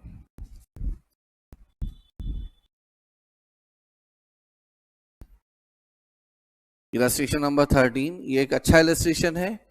यहाँ पे ध्यान से देखिए, पहला क्वेश्चन है जिसमें आपको इनकम टैक्स लायबिलिटी निकालनी है असेसमेंट ईयर 25-26 के लिए, मिस्टर ए के लिए, बी के लिए, सी के लिए, डी के लिए। हम पहले बस ए को फोकस करेंगे, बी सी डी को थोड़ी देर के लिए इग्नोर कर देंगे। स्टेटस है इनका नॉन रेसिडेंट, ठीक है, याद रखिएगा नॉन रेसिडेंट के लिए, ठीक है ना, अलग प्रोविजंस हैं और रेसिडेंट के लिए अलग है। नॉन रेसिडेंट है ये, इसकी टोटल इनकम है कैपिटल गेन के को छोड़कर 240 की, और लॉन्ग टर्म कैपिटल गेन हुआ है इसको और ये एज्यूम किया है कि ये हुआ है इनको 23 जुलाई 2024 से पहले 85,000 रुपए का from sale of vacant site. तो मैं आपको दिखाना चाहता हूँ from sale of vacant site section number 112 में आता है, और सेक्शन नंबर 112 में ये कहा गया है कि 23 जुलाई 2024 से पहले कोई भी लैंड कोई बेचता है तो उस पर 20% टैक्स लगता है और कैपिटल गेन इंडेक्सेशन के साथ निकाला जाता है। तो मैं मानता हूँ ये लॉन्ग टर्म कैपिटल गेन दिया है तो ये इंडेक्सेशन के बाद ही दिया होगा, जिस पर 20% टैक्स लगेगा, ठीक है ना। और क्वेश्चन ये है, अब देखिए मिस्टर ए के बारे में क्या कह रहे हैं, A B C D pay tax under default tax regime, section number 115 BAC में टैक्स देते हैं तो क्या होगा। तो हम पहले फर्स्ट आंसर दे रहे हैं, मिस्टर ए एक नॉन रेसिडेंट है और आप जानते हैं डिफॉल्ट स्कीम में जो एग्जेम्पशन की लिमिट है वो 3 लाख रुपए है। एसेट आपने वेकेंट साइड बेची है, उनकी जो इनकम है मिस्टर ए की 2,40,000 तो अदर इनकम है और 85,000 लॉन्ग टर्म कैपिटल गेन है। याद रखिएगा जो मिस्टर ए है, लॉ ये है कि अगर आपकी जो अदर इनकम है वो इनकम इतनी नहीं है कि आप उससे पूरी बेसिक एग्जेम्पशन का बेनिफिट ले सके, क्योंकि अगर आप क्वेश्चन में ध्यान से देखें तो मिस्टर ए की जो इनकम है अदर इनकम वो 2,40,000 रुपए की है और ये बेसिक एग्जेम्पशन से बेटा 60,000 रुपए कम है। क्योंकि मिस्टर ए नॉन रेसिडेंट है तो ये बची हुई बेसिक एग्जेम्पशन का benefit long term capital gain से नहीं ले सकते। अगर ये रेसिडेंट होते तो बचे हुए 60,000 का बेनिफिट ये इस 85,000 में से ले लेते, मगर अब मिस्टर ए को 85,000 पर 20% के रेट से टैक्स देना पड़ेगा, सेक्शन 112 में देना पड़ेगा। 20% इसीलिए लग रहा है क्योंकि ये ट्रांसफर 23 जुलाई 2024 से पहले हुआ। अगर 23 जुलाई 2024 के बाद होता तो ये 2 बार टैक्स निकालते, एक बार 20% से और एक बार 12.5% से। 20% तो इसी पे निकालते और 12.5% के लिए कैपिटल गेन दोबारा से कंप्यूट करना होता है और वो सब इंफॉर्मेशन हमें क्वेश्चन में गिवन नहीं है, ठीक है ना। बाकी 2,40,000 पे इनका टैक्स लायबिलिटी नील हो गया, क्यों, क्योंकि 3 लाख तक टैक्स नहीं लगता और 85,000 पर 20% की रेट से 17,000 का टैक्स बना। इस 17,000 में से इनको रिबेट भी नहीं मिलेगी 87A की, क्योंकि रिबेट जो मिलती है वो रेसिडेंट असेसी को मिलती है, नॉन रेसिडेंट को नहीं मिलती, इसलिए आप देखिए रिबेट भी इनके लिए ब्लैंक पड़ा हुआ है। बाकी 4% 17,680। और यही अगर ऑप्शनल स्कीम से टैक्स देते, ऑप्शनल से, ये तो बात रही डिफॉल्ट से, अगर ऑप्शनल से देते तो आप जानते हैं उसमें जो बेसिक एग्जेम्पशन मिलती है 2.5 लाख की मिलती है। उस केस में भी इनकी अदर इनकम 240 है तो 240 अगर इस 2.5 लाख से माइनस भी कर देंगे तो 10,000 का बेसिक एग्जेम्पशन अभी भी बचा हुआ है, वो बेनिफिट ये नहीं ले सकते। बात वही है जो पहले थी, क्योंकि ये नॉन रेसिडेंट है। इस केस में भी 85,000 का 20% टैक्स देगा, 17,000 रिबेट मिलेगी नहीं और टैक्स इसका चाहे डिफॉल्ट स्कीम से टैक्स दे या ऑप्शनल से, दोनों में 17,680 बनेगा। ये हो गई एक ही बात, ये नॉन रेसिडेंट था। अब हम बात करते हैं बी को लेकर। आइए बी को देखिए, बी भी नॉन रेसिडेंट है, एज 62 ईयर्स है, 3,10,000 इनकी टोटल इनकम है, 10,000 रुपए from sale of listed equity share, जिसमें एसटीटी आपने सेल परचेज दोनों पे दिया है। आइए, नॉन रेसिडेंट है, डिफॉल्ट स्कीम में आप जानते हैं 3 लाख तक टैक्स नहीं लगता और जो एसटीटी इन्होंने बेची है वो लिस्टेड इक्विटी शेयर्स बेचे हैं, जिस पर एसटीटी आपने पे किया है सेल पर भी परचेज पर भी। तो मैं आपको बताऊं, इस लिस्टेड इक्विटी शेयर पर सेक्शन नंबर 112A में टैक्स लगेगा।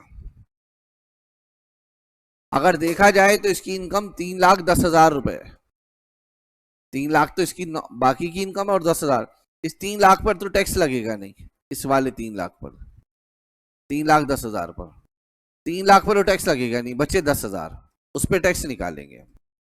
तो हम 10,000 पे टैक्स निकालेंगे, 5% के रेट से वो टैक्स बनेगा 500। और ये जो 10,000 रुपए लॉन्ग टर्म कैपिटल गेन वाले, जब टैक्स लायबिलिटी निकालोगे तो उस पर भी टैक्स नहीं लगेगा, क्योंकि सेक्शन नंबर 112A में 1,25,000 की एग्जेम्पशन मिलती है, ये बेसिक एग्जेम्पशन के अलग है। तो टोटल इनकम थी मिस्टर बी की 3,10,000 और 10,000, इसमें से तो 3 लाख पे टैक्स नहीं लगा, 10,000 पर बाकी 5% के रेट से, और इस 10,000 पे इसलिए नहीं लगा क्योंकि सेक्शन नंबर 112A में 1,25,000 तक आपकी इनकम एग्जेम्प्ट होती। तो ये जो 10,000 है इस पर 5% के रेट से टैक्स बना 500, रिबेट मिलेगी नहीं, क्योंकि ये नॉन रेसिडेंट है, और 20 रुपए हेल्थ एंड एजुकेशन से 520 टैक्स बना। ये तब है जब आप डिफॉल्ट स्कीम में टैक्स दे रहे हैं। बट जब यही टैक्स आप ऑप्शनल स्कीम में देंगे, तो ऑप्शनल स्कीम में इसकी इनकम है 3,10,000 और 10,000, इसमें से ये 2.5 लाख पे टैक्स नहीं देगा, बाकी बचेगा 60,000।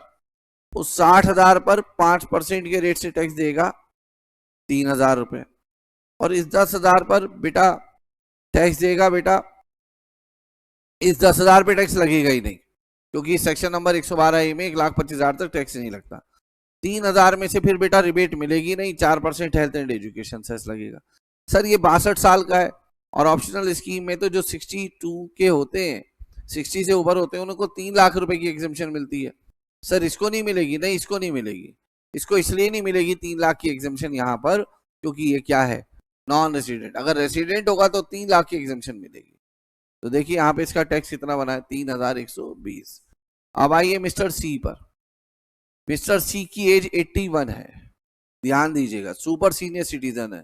कौन है साथ में, 5,90,000 इसकी इनकम है, और 60,000 है from sale of agriculture land in. बेटा ये कैपिटल एसेट नहीं है, चाहे आप डिफॉल्ट स्कीम से टैक्स दें, चाहे ऑप्शनल स्कीम से टैक्स दें, इस पर कोई टैक्स नहीं लगेगा। नो कैपिटल गेन, इस पर टैक्स लगेगा ही नहीं। अब आइए इस 5,90,000 पर, 3 लाख पर कोई टैक्स नहीं लगेगा डिफॉल्ट स्कीम में, बाकी 2,90,000 पर 5% के रेट से टैक्स बना 14,500। 2,90,000 पे टैक्स बना 14,500। उस नील और 14,500 को ऐड कर लो, 14,500 बनेगा। फिर उसमें रिबेट बन जाएगी 25,000 और 14,500, विच एवर इज लोअर 14,500। 14,500 से 14,500 की रिबेट लोगे, टैक्स लायबिलिटी नील आ जाएगी। आप देखिए 14,500 टैक्स बना, 14,500 की रिबेट, रिबेट नील हो गया, हेल्थ एंड एजुकेशन सेस लगेगा नहीं, टैक्स नील हो गया। और अगर इसी को आप डिफॉल्ट स्कीम में करेंगे तो कितने रुपए की इनकम है आपकी, 5,90,000 रुपए की, इस पे तो लगेगा नहीं। डिफॉल्ट के अलावा अगर इसको ऑप्शनल में करेंगे तो बेटा इसमें से ना 5 लाख रुपए पे टैक्स नहीं लगेगा, क्योंकि ये सुपर सीनियर सिटीजन है, 80 साल या उससे ऊपर का। बाकी 90,000 रुपए पर 5% के रेट से टैक्स बनेगा 4,500, सॉरी 20% के रेट से टैक्स बनेगा। 5 लाख के ऊपर ऑप्शनल स्कीम में 20% के रेट से टैक्स बनता है, वो बनेगा 18,000, और इसको रिबेट नहीं मिलेगी। क्योंकि रिबेट इसलिए नहीं मिलेगी क्योंकि इसकी इनकम 5 लाख से ज्यादा है।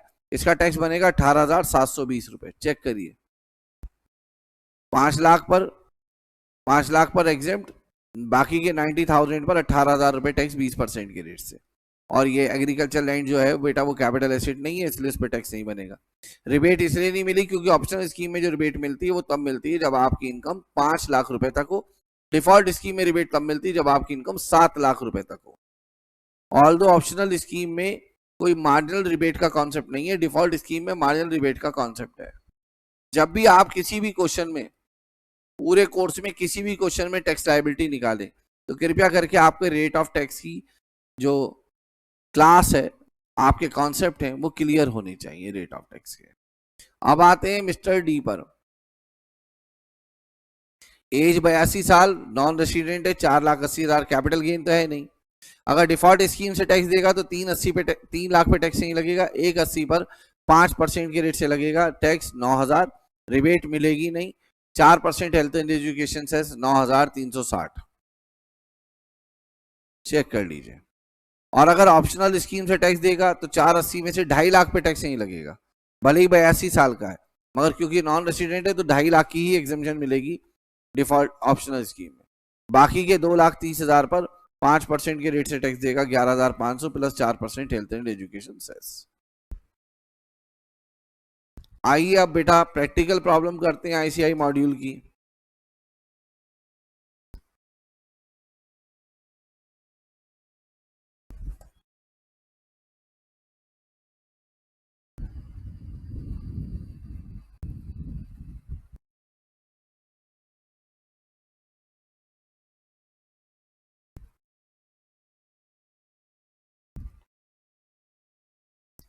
जब ये क्वेश्चन करें मिस्टर मिथुन वाला, तो बेटा मॉड्यूल में एक आपको कॉन्सेप्ट मिलेगा 50C 55C, ये 55 सबसेक्शन 2 क्लॉज AC। इस कॉन्सेप्ट को पढ़ लीजिएगा, आपको आपके टीचर्स ने पढ़ाया होगा कि अगर कोई इक्विटी शेयर या यूनिट्स 31 जनवरी 2018 तक आपने एक्वायर किए और उसको आप बेच रहे हैं 31 जनवरी 2018 के बाद कभी भी, तो उसकी जो कॉस्ट ऑफ एक्विजिशन है कुछ वो ऐसे निकाली जाएगी। परचेज प्राइस लिया जाएगा ओरिजिनल शेयर्स का, और fair market value in shares की 31 जनवरी 2018 के दिन, और फुल वैल्यू ऑफ कंसिडरेशन जितने पर वो शेयर्स बेचे जा रहे हैं।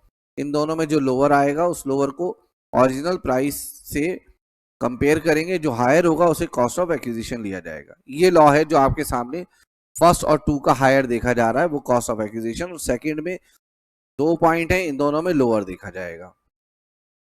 इसको पढ़ने के बाद, समझने के बाद, रिवीजन करने के बाद ही क्वेश्चन नंबर 1 करें।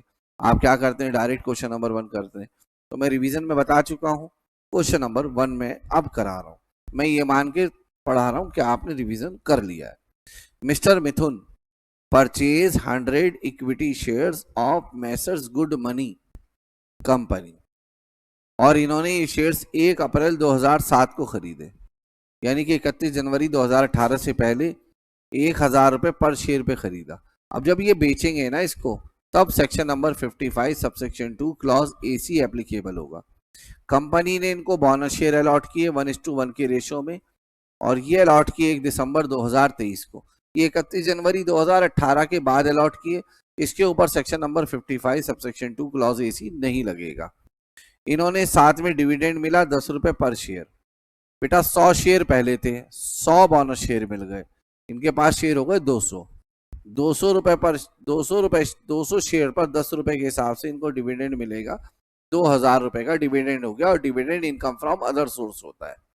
He has sold all the shares on 1 अक्टूबर 2024। याद रखना बेटा, ये आफ्टर आपने 23 जुलाई 2024 बेचे हैं शेयर, और ये शेयर बेचा है 4000 रुपए पर शेयर, और शेयर बेचा है through are recognise stock exchange, और साथ में आपने कमीशन दी है और सिक्योरिटी ट्रांजेक्शन टैक्स पे किया है। अच्छा, जब आपने खरीदा था क्या तब सिक्योरिटी ट्रांजेक्शन टैक्स पे किया था? देखो पे किया था, ये रहा, पे किया था। तो 100 शेयर पर बेचते समय भी और खरीदते समय भी आपने सिक्योरिटी ट्रांजेक्शन टैक्स पे किया है, तो इस पर लगेगा सेक्शन नंबर 112A। मगर ये जो बोनस शेयर है जब ये आपको मिले तो आपको सिक्योरिटी ट्रांजेक्शन टैक्स पे नहीं किया, तो इन पर लगेगा सेक्शन नंबर 112। ये फर्क है, ठीक है। अच्छा, कंप्यूट करनी है आपको टोटल इनकम, साथ में टैक्स लायबिलिटी कंप्यूट करनी है, और टैक्स लायबिलिटी के लिए आपको रेट ऑफ टैक्स एकदम क्लियर होने चाहिए। मिस्टर मिथुन पे करता है tax under default tax regime, और इसकी अदर इनकम जो है वो 8 लाख रुपए, और इन शेयर्स की फेयर मार्केट वैल्यू 31 जनवरी 2018 को 2000 रुपए पर शेयर थी। ये क्वेश्चन है। तो बेटा इसके में ना आपको 2 कॉलम बनाने चाहिए। एक कॉलम आपको बनाना चाहिए, अगर देखा जाए, एक कॉलम आपको ऐसा बनाना चाहिए जिसके अंदर आप, जैसे ये क्वेश्चन है ना,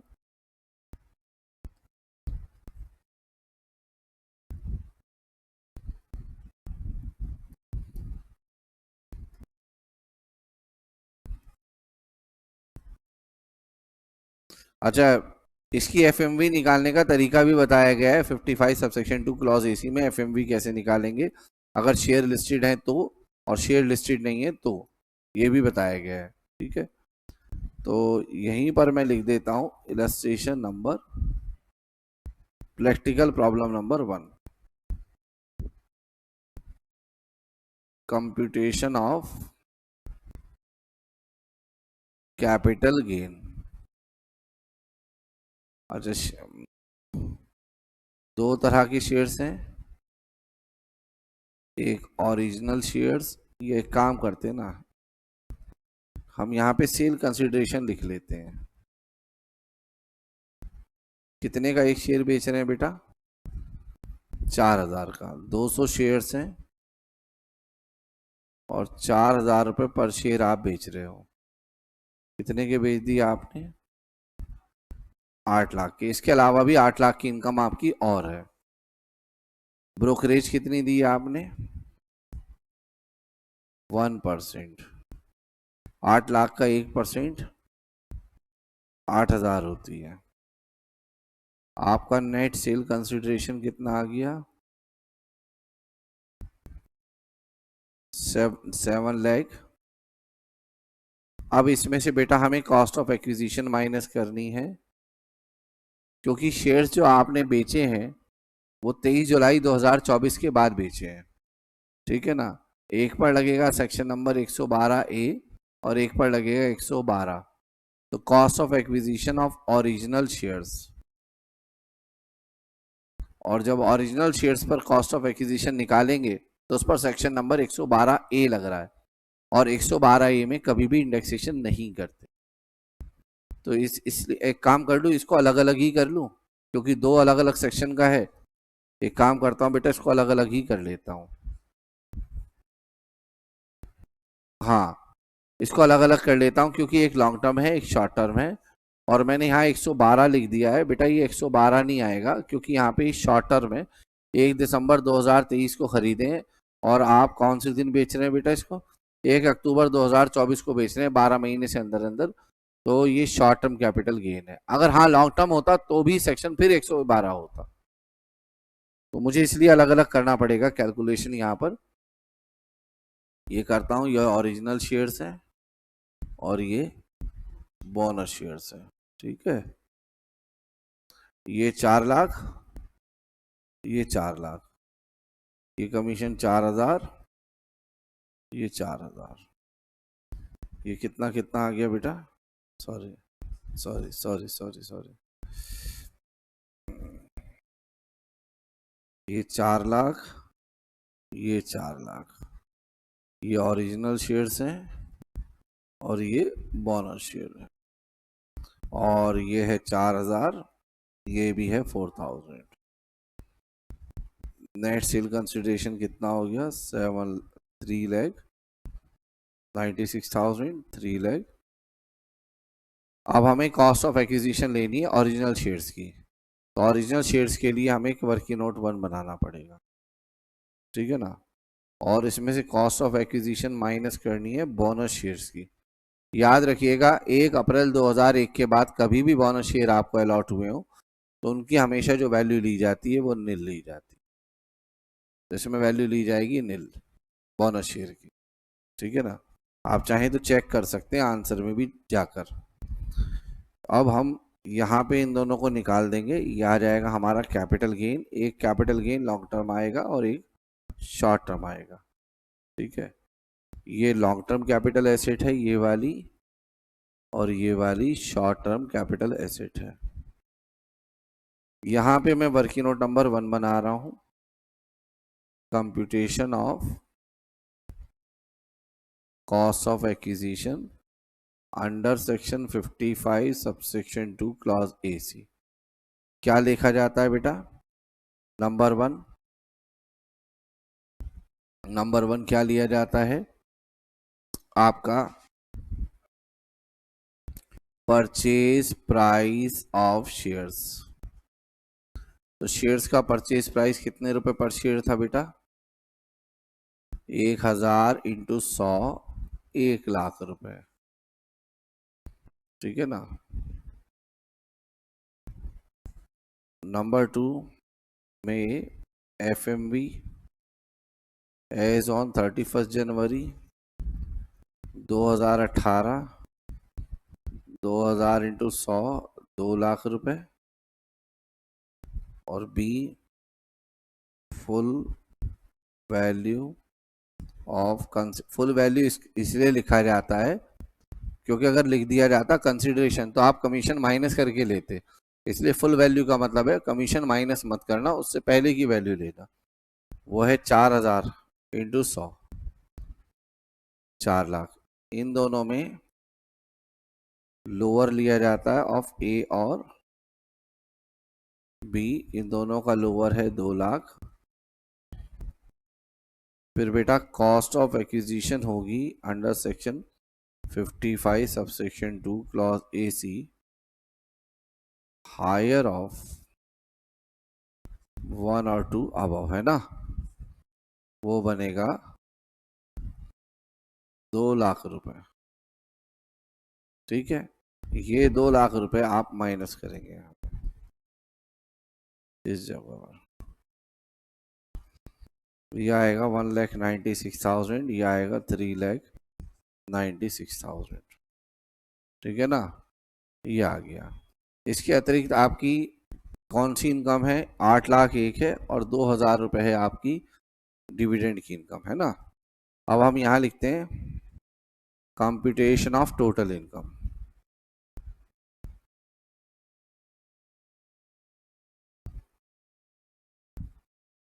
ये लास्ट ईयर से इस क्वेश्चन को चेंज कर दिया गया है थोड़ा सा। 8 लाख रुपए वाला जो पॉइंट है वो नया डाला गया है इसमें, लास्ट ईयर नहीं था। कभी कोई बच्चा मेरी पुरानी क्लास देखे और उसको आंसर मान ले, कृपया करके टाइटल, डिस्क्रिप्शन, डेट सब देख लिया करो।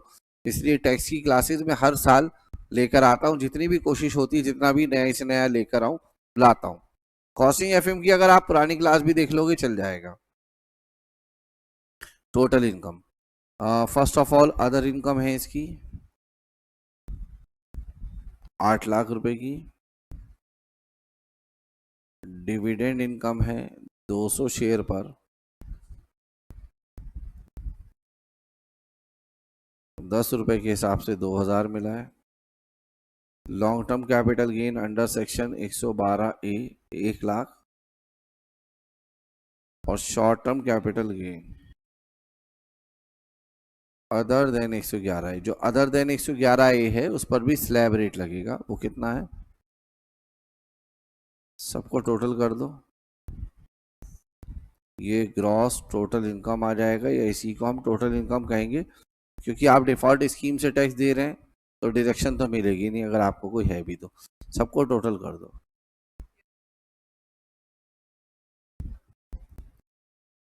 अब कंप्यूटेशन ऑफ टैक्स लायबिलिटी करना है।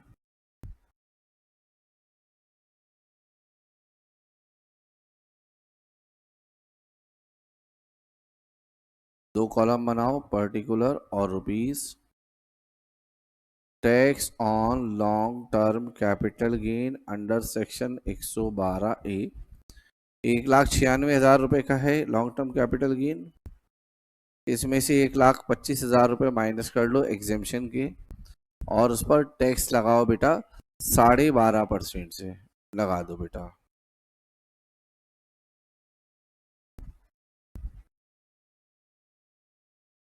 Tax on balance income, balance कितनी बची इनकम? 10,94,000 में से 196 हटा दो ये वाले, इन सबको जोड़ दो बेटा 11,98,000। इस पर एस पर slab rate under section 115 3 lakh तक टैक्स निल, 3 लाख से 7 लाख तक 5% के रेट से 20,000, 7 लाख से 10 लाख तक 10% के रेट से 30,000, और 1,98,000 पर बेटा 15% के रेट से टैक्स लगा दो। इन सबको टोटल कर दो।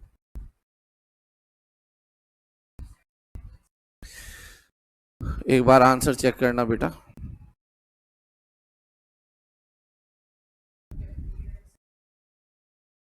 शॉर्ट टर्म कैपिटल के 111 ये कैसे है?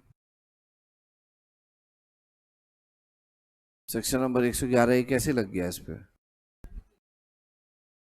कोई बात नहीं, कह रहे हैं जो हमने बोनस शेयर पे 3,96,000 पर हमने स्लैब रेट से टैक्स लगाया है, इन्होंने जो 112A है वो लगाया। आइए देखते हैं, कोई अगर हमारा प्रोविजन गलत होगा तो हम उसको सही करेंगे।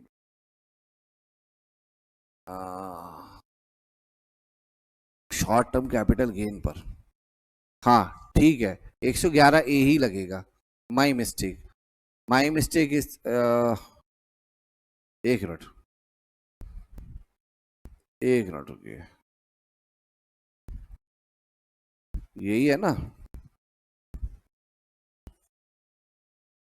बेटा? मुझे बताओगे किस पेज पर सेक्शन नंबर 111A और 112A दिया हुआ है मॉड्यूल में? 50 के आसपास ना?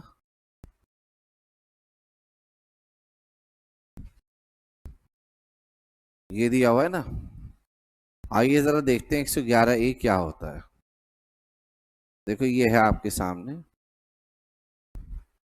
द कंडीशन ऑफ फॉर, यही है ना अभी rate short term capital gain पर 15% और 20%।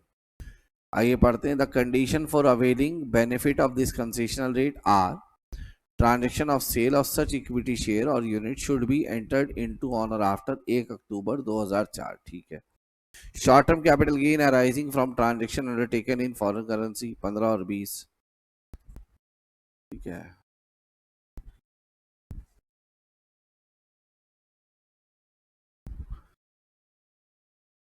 This section provide for a concessional rate on short-term capital gain and transfer of equity share units of business trust। ठीक है। उनका कहना यह है कि जो 112 और 112 एक ही बात है। एक 112 ए है ना, कौन से पेज पर 112 ए? ये है, ये है ना 112 ए, है ना। कह रहे ये जो 112 ए है ना, एसटीटी वाली बात इसी से रिलेटेड है, क्योंकि यही मानना पड़ेगा फिर। एक मिनट रुक जाइए आप, मैं इसको क्लियर कर देता हूं अभी। बेटा इस क्वेश्चन को कराते समय एक चीज और क्लैरिफाई कर देता हूं मैं आपको।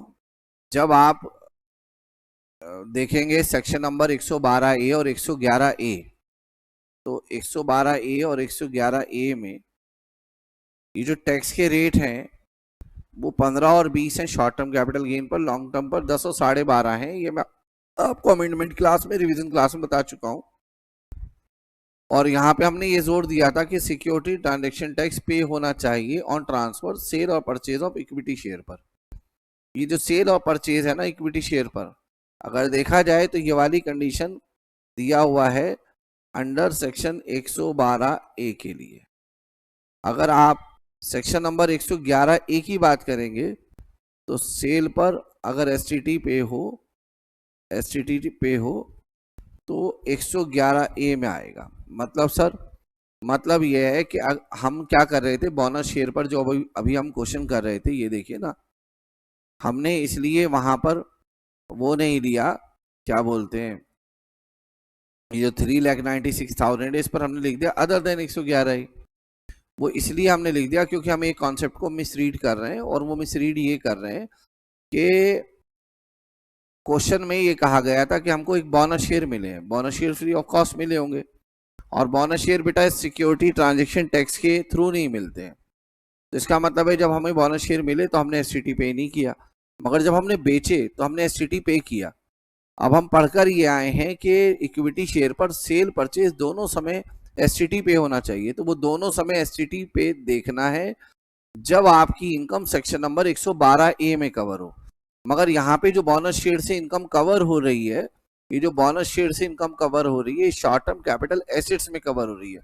शॉर्ट टर्म कैपिटल एसेट्स में इनकम को कवर करते समय अगर वो इक्विटी शेयर्स पर भी हो तो वो 111 ए में आ जाएगी, अगर सिर्फ आपने बेचते समय कैपिटल गेन दिया है, वो बेचते समय एसटीटी पे किया है। तो यहाँ पे हमसे ये गलती हो रही है, ये अदर देन 111 ए लिख रहे हैं, ये अंडर सेक्शन 111 ए आएगा। सिंस यहां लिख देते हैं एसटीटी पेड ऑन सेल, और यहां पर 112 ए में इक्विटी शेयर की इनकम तभी आएगी जब सेल परचेज दोनों पे एसटीटी दिया गया हो। और ये जो सेल परचेज दोनों पे एसटीटी पे करने वाली बात है इक्विटी शेयर पर, वो लॉन्ग टर्म कैपिटल गेन के लिए, शॉर्ट टर्म कैपिटल गेन के लिए ऐसा लॉ में नहीं लिखा हुआ। ठीक है ना, तो वो हमने वहां पे लिख दिया है, क्लैरिफाई कर दी है वो लाइन कि यहां पर आप इस जगह पर देखिए, इस जगह पर ये लिखा हुआ है ना नोट्स में, जो आपको अमेंडमेंट क्लास में भी नोट्स दिखाए थे कि सिक्योरिटी ट्रांजैक्शन पे किया गया ऑन ट्रांसफर। तो ये जो ट्रांसफर देखना है ना, सेल परचेज दोनों पर आपने इक्विटी शेयर के दोनों पर, सेल परचेज दोनों पर एसटीटी पे किया हो, ये तब देखना है जब आप long term capital gain section number 112 ए निकाल रहे हो, बट शॉर्ट टर्म निकाल रहे हो और सेल पर भी एसटीटी दिया हो, तो वो 111 ए में आ जाएगा। तो हम यहाँ पे ये मिसरीड कर रहे थे बेटा, और हम यहाँ पर short term capital gain bonus share पर अदर देन 111 ले रहे थे, जबकि 111 ए में आएगा। तो यहाँ पर 11,98,000 रुपये नहीं बनेगा, ये एक काम करते हैं, ये बनेगा बेटा इसमें से 8,02,000 रुपये बनेगा ये टैक्स, 8,02,000 पर।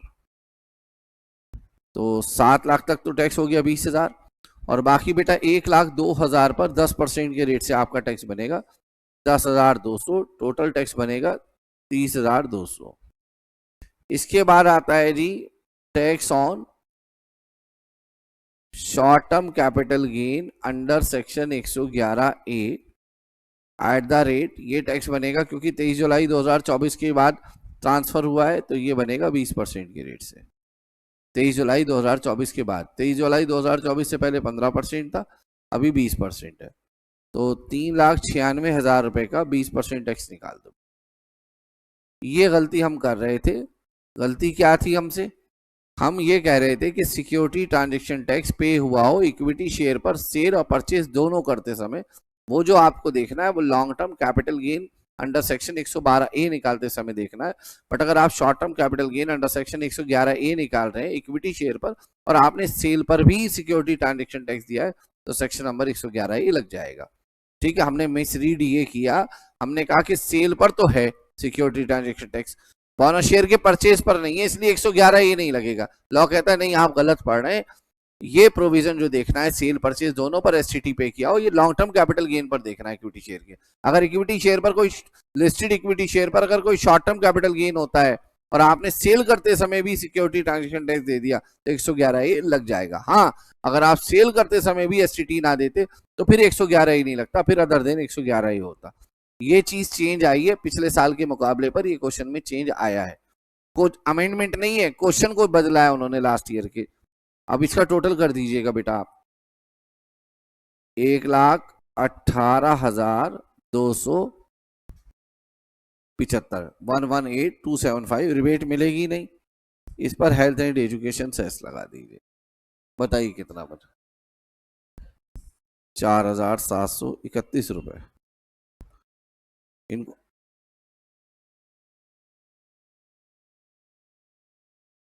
और राउंड ऑफ करके आप 1,23,010 का टैक्स देंगे।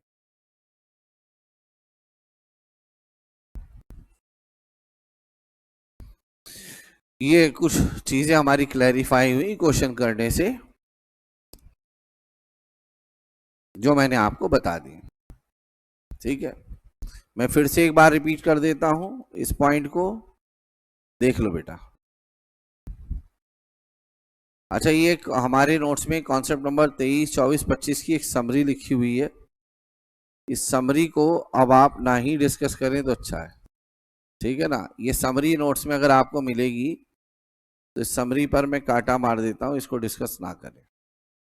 अब समरी से पहले चलें बेटा, सेक्शन नंबर 112 मैं आपको अमेंडमेंट की क्लास में बता चुका हूं, कोई इशू नहीं है। 111A से अतिरिक्त क्या लगेगा, तो अभी हमने क्या किया इस क्वेश्चन में, short term capital gain bonus share पर अदर देन 111 ही ले लिया था।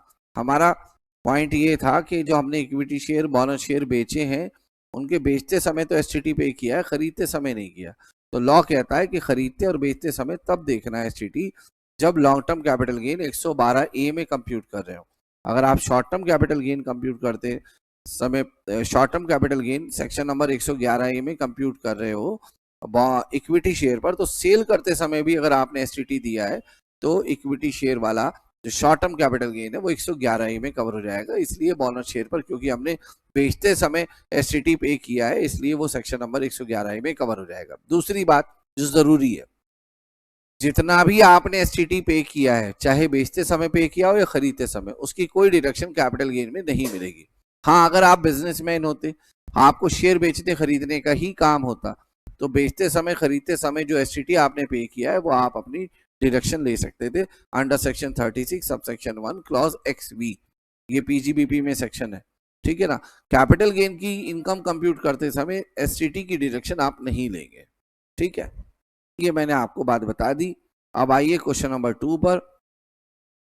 आरव कन्वर्ट कर रहा है अपना प्लॉट ऑफ लैंड जो उसने जुलाई 2004 में खरीदा था, तो यहाँ पे 45 सबसेक्शन 2 लगेगा। 80,000 रुपए का स्टॉक इन ट्रेड में कौन सी तारीख को? 31 मार्च 2024 को।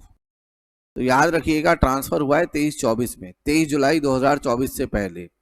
एसेट लैंड है बेटा, इंडेक्सेशन होगा यहाँ और 20% के रेट से टैक्स लगेगा अगर क्वेश्चन में टैक्स पूछेगा तो। ठीक है ना, फेयर मार्केट वैल्यू 31 मार्च को 3 लाख है और स्टॉक इन ट्रेड को बेचा गया है 3,25,000 रुपए में जनवरी 25 में। तो सबसे पहले ये जो इनकम कंप्यूट होगी वो 25-26 में कंप्यूट होगी असेसमेंट ईयर। और सेल कंसिडरेशन बेटा 3,25,000 लिया जाएगा, माइनस करोगे इंडेक्स 3 लाख लिया जाएगा, माइनस करोगे index cost of acquisition 80,000 into में 348 उस ईयर का इंडेक्सेशन नंबर जिस ईयर में आपने एसेट को ट्रांसफर किया, अपॉन में जिस ईयर में खरीदा था 113। जरा करना 80,000 इंटू में 348 डिवाइड बाई 113,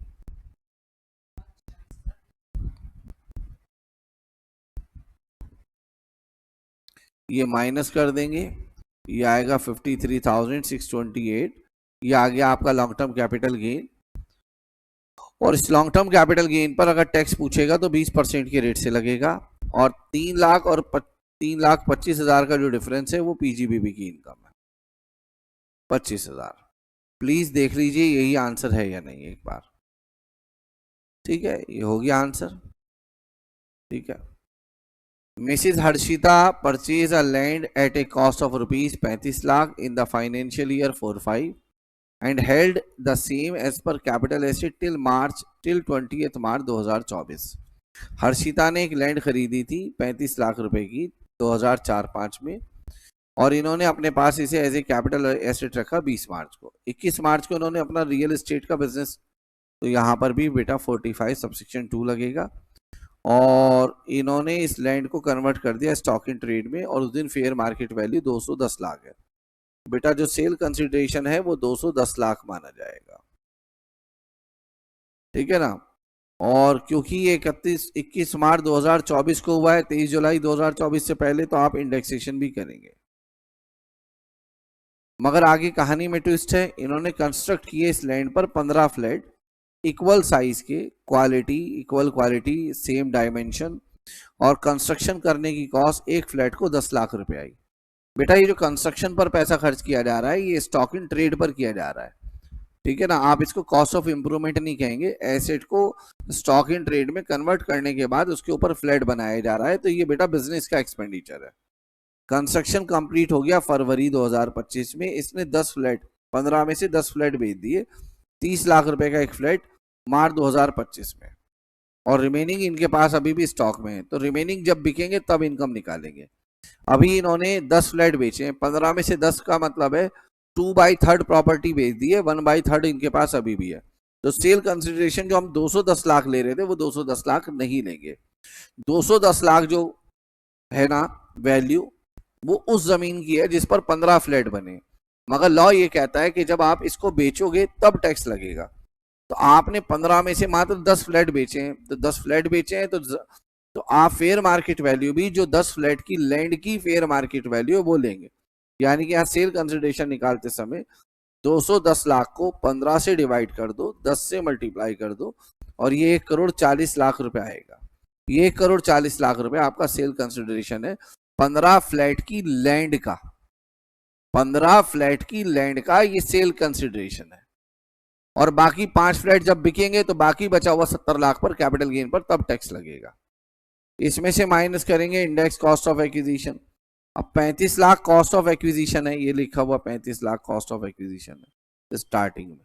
35 लाख पूरी जमीन की कॉस्ट है, तो 35 लाख को भी 15 से डिवाइड करो, 10 से मल्टीप्लाई करो, ये 10 फ्लैट की जमीन की कॉस्ट आ जाएगी।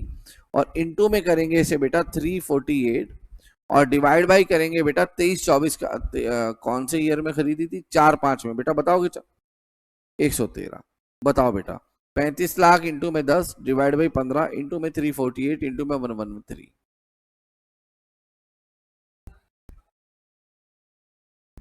6,46,00,000। मुझे गलत लग रहा है।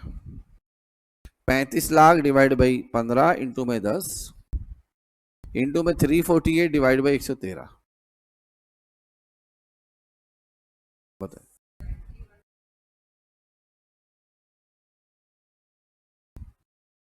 आप चेक करो आंसर में, ये बाकी बचा हुआ कैपिटल गेन आ जाएगा। 1,40,00,000 में से माइनस कर देना। ये चेक करो कोई कमीशन वगैरह तो नहीं दी इन्होंने। अच्छा क्वेश्चन आगे भी है, आगे कह रहे हैं इन्होंने 50 लाख रुपए इन्वेस्ट कर दिए in bonds issued by National Highway Authority of India on 31 March 2025। तो देखना 31 मार्च 2025, 21 मार्च 2024 से 31 मार्च 2025 तक, तो बेटा 6 महीने से ज्यादा है, तो इन्होंने लेट लगाए हैं पैसे, तो इसमें 54 ईसी की एग्जेम्पशन नहीं मिलेगी। आप एक बार चेक कर लो आंसर में, 54 ईसी की एग्जेम्पशन नहीं मिलनी चाहिए, 54 ईसी की एग्जेम्पशन नहीं मिलनी चाहिए इस क्वेश्चन में। देखो आप देख लो एक बार, पहले कैलकुलेशन देख लो, 1,40,00,000 है, ठीक है ना। इन्होंने क्या किया पहले, ये देख लो बेटा, इन्होंने ना पहले पूरा कैपिटल गेन निकाल लिया, बाद में 2/3 कर दिया। मैं ऐसे नहीं कर रहा हूं, जो मेरा आंसर निकलेगा वो इनके बराबर ही निकलेगा, चेक कर लेना आप। निकालना चाहेंगे, देखिए आप हमारे क्वेश्चन में क्या है। एक बार आप 1,40,00,000 से ही 71,85,840 माइनस करिए बेटा।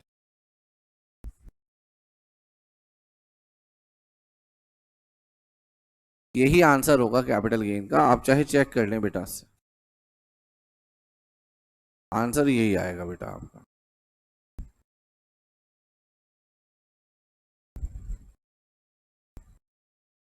चेक कर लें, 68,14,159, मैंने 160 किया हुआ है इसको। और एग्जेम्पशन, अच्छा एग्जेम्पशन 54 ईसी ये कहता है कि एग्जेम्पशन तब मिलती है जब आप ट्रांसफर करेंगे उससे 6 महीने के अंदर अंदर आप खरीद लें, ठीक है ना। तो क्वेश्चन में अगर आप देखें तो आपका ट्रांसफर हुआ है 31 मार्च 2024 को या 20 मार्च 2024 को, चेक करिए 20 मार्च 2024 को। तो और आपने इन्वेस्टमेंट कब किया है बेटा, आपने इन्वेस्टमेंट किया है, चेक करिए इन्वेस्टमेंट का 31 मार्च 25 को। तो देखिए जरा यहां से देखिए, अगर नॉर्मल सेल परचेज होती तो ये एग्जेम्पशन नहीं मिलती, मगर ये कन्वर्जन का केस है। In case of conversion of capital asset into stock in trade and subsequent sale of stock in trade the period of 6 month, ये जो 6 महीने है ना, ये बेटा हम डेट ऑफ ट्रांसफर से लेते हैं नॉर्मल केस में। मगर जब कन्वर्जन का केस आ जाए, प्रॉपर्टी को कंपल्सरली एक्वायर कर लिया जाए, तो एक सेक्शन मैंने आपको लिखवाया 54H, रिवीजन क्लास में भी बताया है और आपको नोट्स में लिखवाया, अभी दिखाऊंगा कहाँ पे लिखवाया। कह रहे हैं ये 6 महीने कंप्यूट किए जाएंगे उस डेट से जब से आपने स्टॉक इन ट्रेड बेचा है। तो अब आप क्वेश्चन में चेक करके बताइए मुझे, स्टॉक इन ट्रेड कौन सी डेट को आपने बेचा है। स्टॉक इन ट्रेड जो 10 फ्लैट बेचे हैं वो कौन सी डेट को बेचे, 10 फ्लैट आपने बेचे हैं मार्च 2025 में, आपने 10 फ्लैट बेचे हैं। अब यहां से 6 महीने काउंट करिए, तो क्या आपने 50 लाख की इन्वेस्टमेंट यहां से 6 महीने के अंदर कर दी। हाँ, अगर ये कन्वर्जन का केस ना होता तो बेटा फिर आप डेट ऑफ ट्रांसफर से लेते 6 महीने, और उस केस में 54 ईसी की एग्जेम्पशन नहीं मिलती। अब ये बात ना मैंने आप लोगों को लिखवाई है बेटा, कहाँ लिखवाई है मैं आपको दिखाना चाहूंगा, मैं आपको कहाँ लिखवा के ही गया हूँ चीज, ठीक है। ये देखिए, ये मैंने सेक्शंस पढ़ाए आपको, सेक्शन नंबर 54 एग्जेम्पशन के, और जब मैंने इनका समाप्त कराया तो इसमें एक कॉन्सेप्ट लिखवाया ये 54H, और यहाँ साफ लिखवाया है कि कंपलसरी एक्विजिशन हो या ऐसा कोई केस आ जाए तो आप 54H जो निकालेंगे वो उस डेट से कंप्यूट करेंगे जब से आपको कंपनसेशन मिली है, या यहाँ लिख देता हूं, और कन्वर्जन हुआ है, converted stock in trade is sold, यानी कि जहां से आपका कन्वर्टेड स्टॉक इन ट्रेड बिका है, यानी कि इन केसेस में, तो इसलिए बेटा वहां आप देखो आपको एग्जिबिशन मिल गई 50 लाख की, तो 68,14,159 से 50 लाख की एग्जिबिशन मिल गई, बाकी पे आपको टैक्स देना है। अब हो गई बात, आती है बिजनेस इनकम की बात। तो बेटा आपने कितने का एक फ्लैट बेचा है, 30 लाख रुपए का, कितने फ्लैट बेचे हैं, तो 3 करोड़ आपकी बिजनेस की रिसीप्ट हो गई। इस 3 करोड़ में से 1,40,00,000 माइनस करिए बेटा जो लैंड की कॉस्ट है, cost of land, cost of land है FMV। सर आपने पूरे 2,10,00,000 क्यों नहीं माइनस किए, बेटा अभी आपने 10 ही फ्लैट बेचे हैं, तो 10 फ्लैट की जो लैंड है उसकी कॉस्ट ही है, और 10 फ्लैट बनाने में आपके 1 करोड़ रुपए खर्च हो गए। सर कैसे? बेटा 10 लाख रुपए पर फ्लैट, ये fair market value of land minus की है जो कन्वर्जन की डेट पर थी। सर वो तो 210 लाख थी, बट बेटा फिर से रिपीट कर रहा हूं, आपने 15 में से मात्र 10 फ्लैट बेचे हैं, तो 10 बाई 15 करेंगे तो वो 2/3 आएगा, तो वो 1,40,00,000 तो हो गई जमीन की कॉस्ट, ठीक है ना। क्योंकि जमीन बेचने पर जो आएगा वो कैपिटल गेन आएगा, फ्लैट बेचने पर जो आएगा वो पीजीबीपी की इनकम आएगी। और 1 करोड़ आ गया बेटा आपकी, क्या बोलते हैं, फ्लैट बनाने की कॉस्ट। तो 60 लाख रुपए आपकी बिजनेस की इनकम आ गई, और बाकी आपकी कैपिटल गेन की इनकम आ गई। अब जो 5 फ्लैट बचे वो जब बिकेंगे तो उसके ऊपर पीजीबीपी की इनकम फिर से निकालेंगे, और कैपिटल गेन की इनकम भी निकालेंगे जब आप उनको बेचेंगे, ठीक है ना, बचे हुए 5 फ्लैट पर। उम्मीद करता हूं बात समझ में आ गई आप लोगों को। अब आइए हम क्वेश्चन नंबर करने जा रहे हैं बेटा 3 तो हो गया, 4 करने जा रहे हैं। मिस्टर एक इंडिविजुअल है, कैरिंग ऑन बिजनेस, इनके पास स्टॉक है, मशीनरी है, were damaged and destroyed in a fire accident. अब ये फायर एक्सीडेंट हुआ है दिसंबर 2024 में, तो बेटा यही आपकी डेट ऑफ ट्रांसफर है। Value of stock lost, stock loss हुआ है 6.5 लाख का। Certain portion of the machinery could be salvage, कुछ मशीन आपकी बेची जा सकती है। ओपनिंग बैलेंस ब्लॉक का डेप्रिसिएशन माइनस करने के बाद 10,80,000 है। During the process of safeguarding machinery at in the fire fighting operation, mister A lost his gold chain and a diamond ring which he had purchase in April 2005, 1,20,000 में खरीदी थी। Market value of these two item on the date of fire accident 1,80,000, खरीदी 1,20 में थी, और gold chain और diamond ring 1,80 की है। अभी मिस्टर ए को पैसे मिले 4,80,000 रुपए स्टॉक के लॉस पर। स्टॉक था कितने का? 6.5 लाख का। 6.5 लाख में से मात्र 4,80 मिले, 1,70 नहीं मिले, बेटा ये आपका बिजनेस का लॉस हो गया। डैमेज ऑफ मशीनरी की वजह से कितने मिले आपको? 6 लाख। मशीनरी की ओपनिंग वैल्यू कितनी थी बेटा? 10,80, 6 लाख मिले, बेटा ये 4,80,000 रुपए आपका शॉर्ट टर्म कैपिटल लॉस हो गया, क्योंकि जब एसेट जल गई तो ब्लॉक ऑफ एसेट सीज हो गया। सीज तभी नहीं होता, ब्लॉक डज नॉट एग्जिस्ट सिर्फ तभी नहीं होगा जब आप बेचेंगे उसको। अगर किसी एसेट को फेंक देंगे, डिस्ट्रॉय हो जाएगी, डिस्कार्ड हो जाएगी, तो भी उसे सीजेस टू एग्जिस्ट कहते हैं। अच्छा, गोल्ड चेन और डायमंड रिंग के बदले में इनको कितने मिले? 1,80, और खरीदी कब थी? हाँ, और 31 मार्च 2024 को ये पैसा मिला है, दिसंबर 2024 में, यानी कि 23 जुलाई 2024 के बाद। और 23 जुलाई 2024 के बाद हमने पढ़ा है कि कोई भी एसेट आपको मिले, पैसा मिले और अदर एसेट्स हो, तो उस पर जो लॉन्ग टर्म कैपिटल गेन होता है उस पर 12.5% के रेट से टैक्स लगता है। इसमें से 1,20 माइनस कर देना, और बाकी 60,000 पर सेक्शन नंबर 112 में 12.5% के रेट से टैक्स लगेगा। इसका कोई इंडेक्सेशन नहीं होगा। आइए इसका आंसर देख लेते हैं एक बार। ये है क्वेश्चन। सबसे पहले इन्होंने लॉस ऑफ स्टॉक के बारे में बताया। जो लॉस ऑफ स्टॉक हुआ है और इनको कंपनसेशन रिसीव हुआ है वो आपकी पीजीबीपी की इनकम मानी जाएगी। और जो लॉस ऑफ मशीनरी हुआ है 4,80,000 रुपए का, ठीक है। अगर ब्लॉक है तो ये ब्लॉक की वैल्यू है, और ब्लॉक नहीं है तो फिर इसको क्या माना जाएगा? Short term capital loss. और हमारे हिसाब से ब्लॉक डज नॉट एग्जिस्ट है, क्योंकि एक ही मशीन थी 10,80,000 की, वो जल गई, खराब हो गई, डिस्ट्रॉय हो गई। 6 लाख फायर इंश्योरेंस का क्लेम मिला। 4,80,000 जो बैलेंस ब्लॉक की वैल्यू बची वो लॉस है, क्योंकि ब्लॉक एग्जिस्ट नहीं करता। अगर ब्लॉक एग्जिस्ट करता और भी मशीन होती इस ब्लॉक में, तो ये 4,80,000 वैल्यू ऑफ ब्लॉक मानी जाती, फिर इसके ऊपर डेप्रिसिएशन निकाला जाता। ठीक है, जानने के लिए पीजीबीपी के चैप्टर का वेट करिए, उसमें देखिएगा जाकर। इसके अलावा गोल्ड लॉस हुआ है, गोल्ड और डायमंड रिंग का, ये पर्सनल इफेक्ट में नहीं आता, इस पर कैपिटल गेन अराइज होगा 1,80 पर।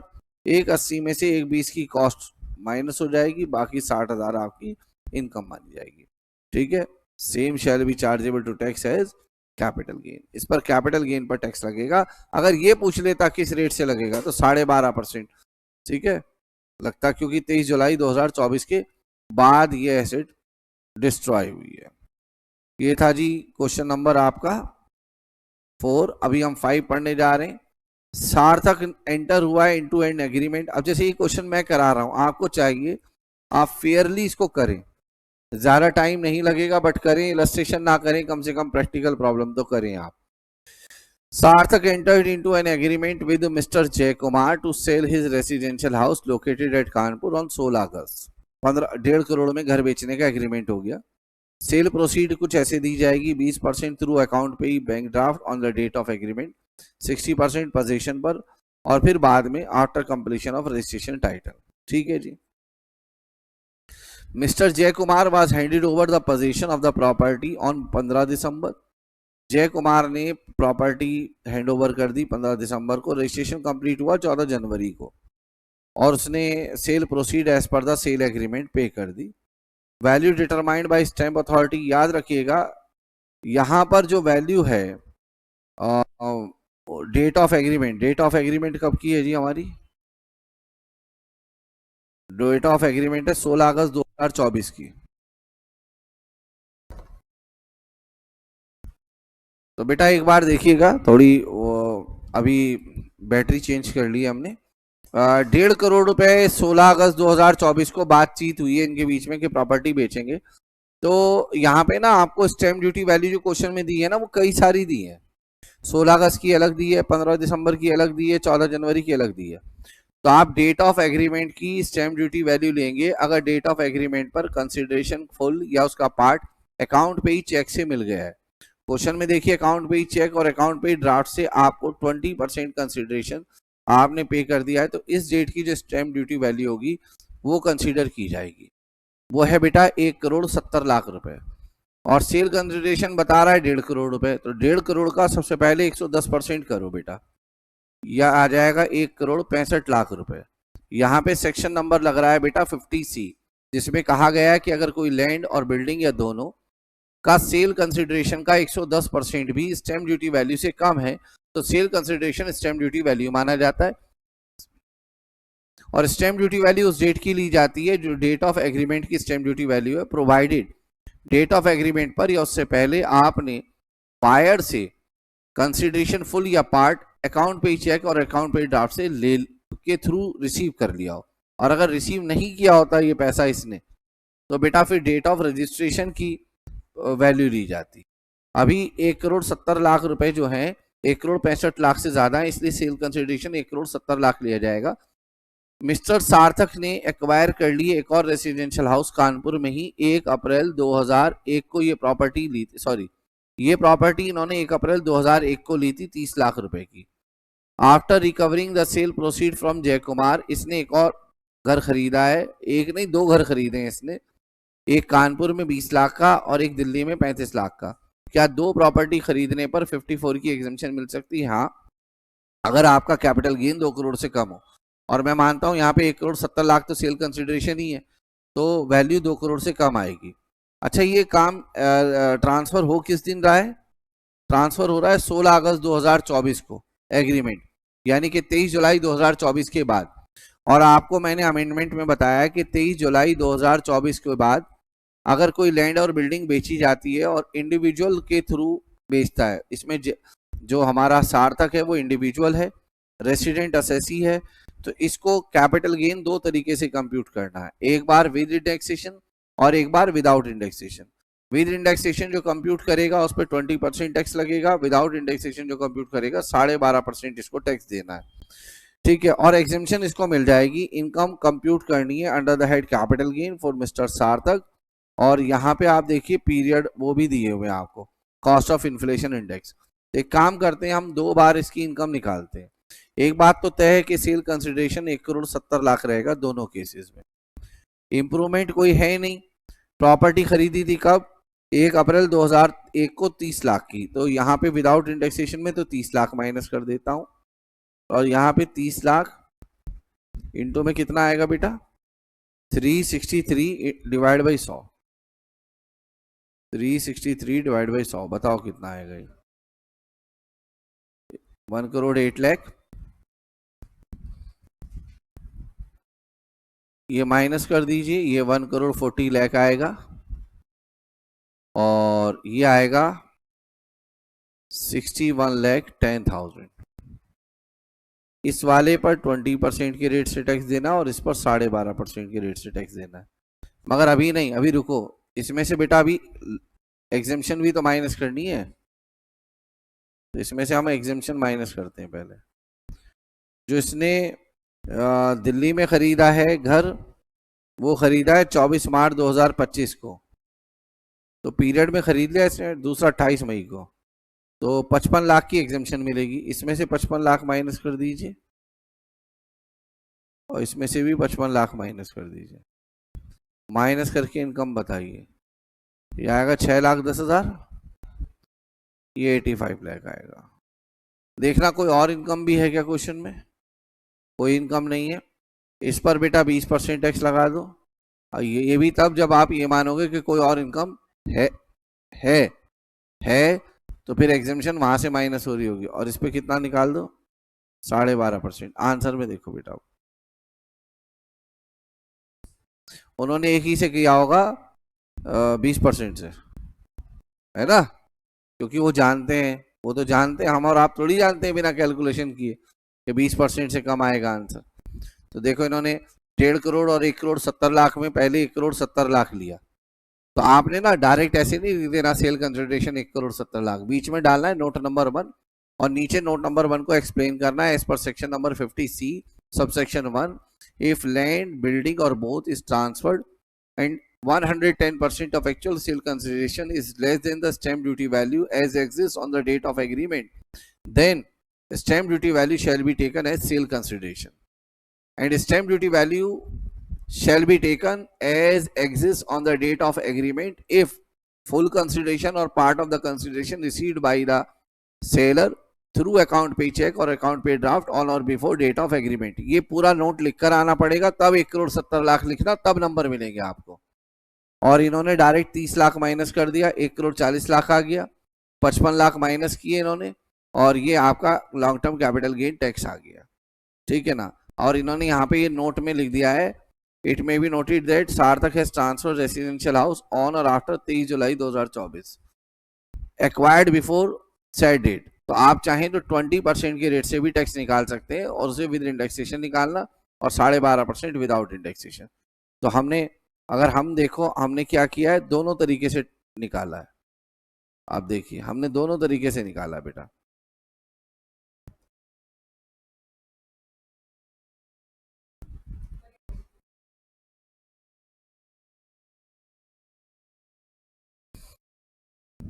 तो हमने 20% से भी निकाला और 12.5% से भी। हम एज्यूम कर लेंगे कि बाकी और इनकम है, बेसिक एग्जाम्पशन ऑलरेडी एग्जॉस्ट हो चुकी है, ये मानना पड़ेगा। अगर ये मानोगे कि बेसिक एग्जाम्पशन एग्जॉस्ट नहीं हुई है, तो इसमें से अभी 3 लाख और माइनस करना पड़ेगा बेसिक एग्जाम्पशन का अंडर डिफॉल्ट स्कीम।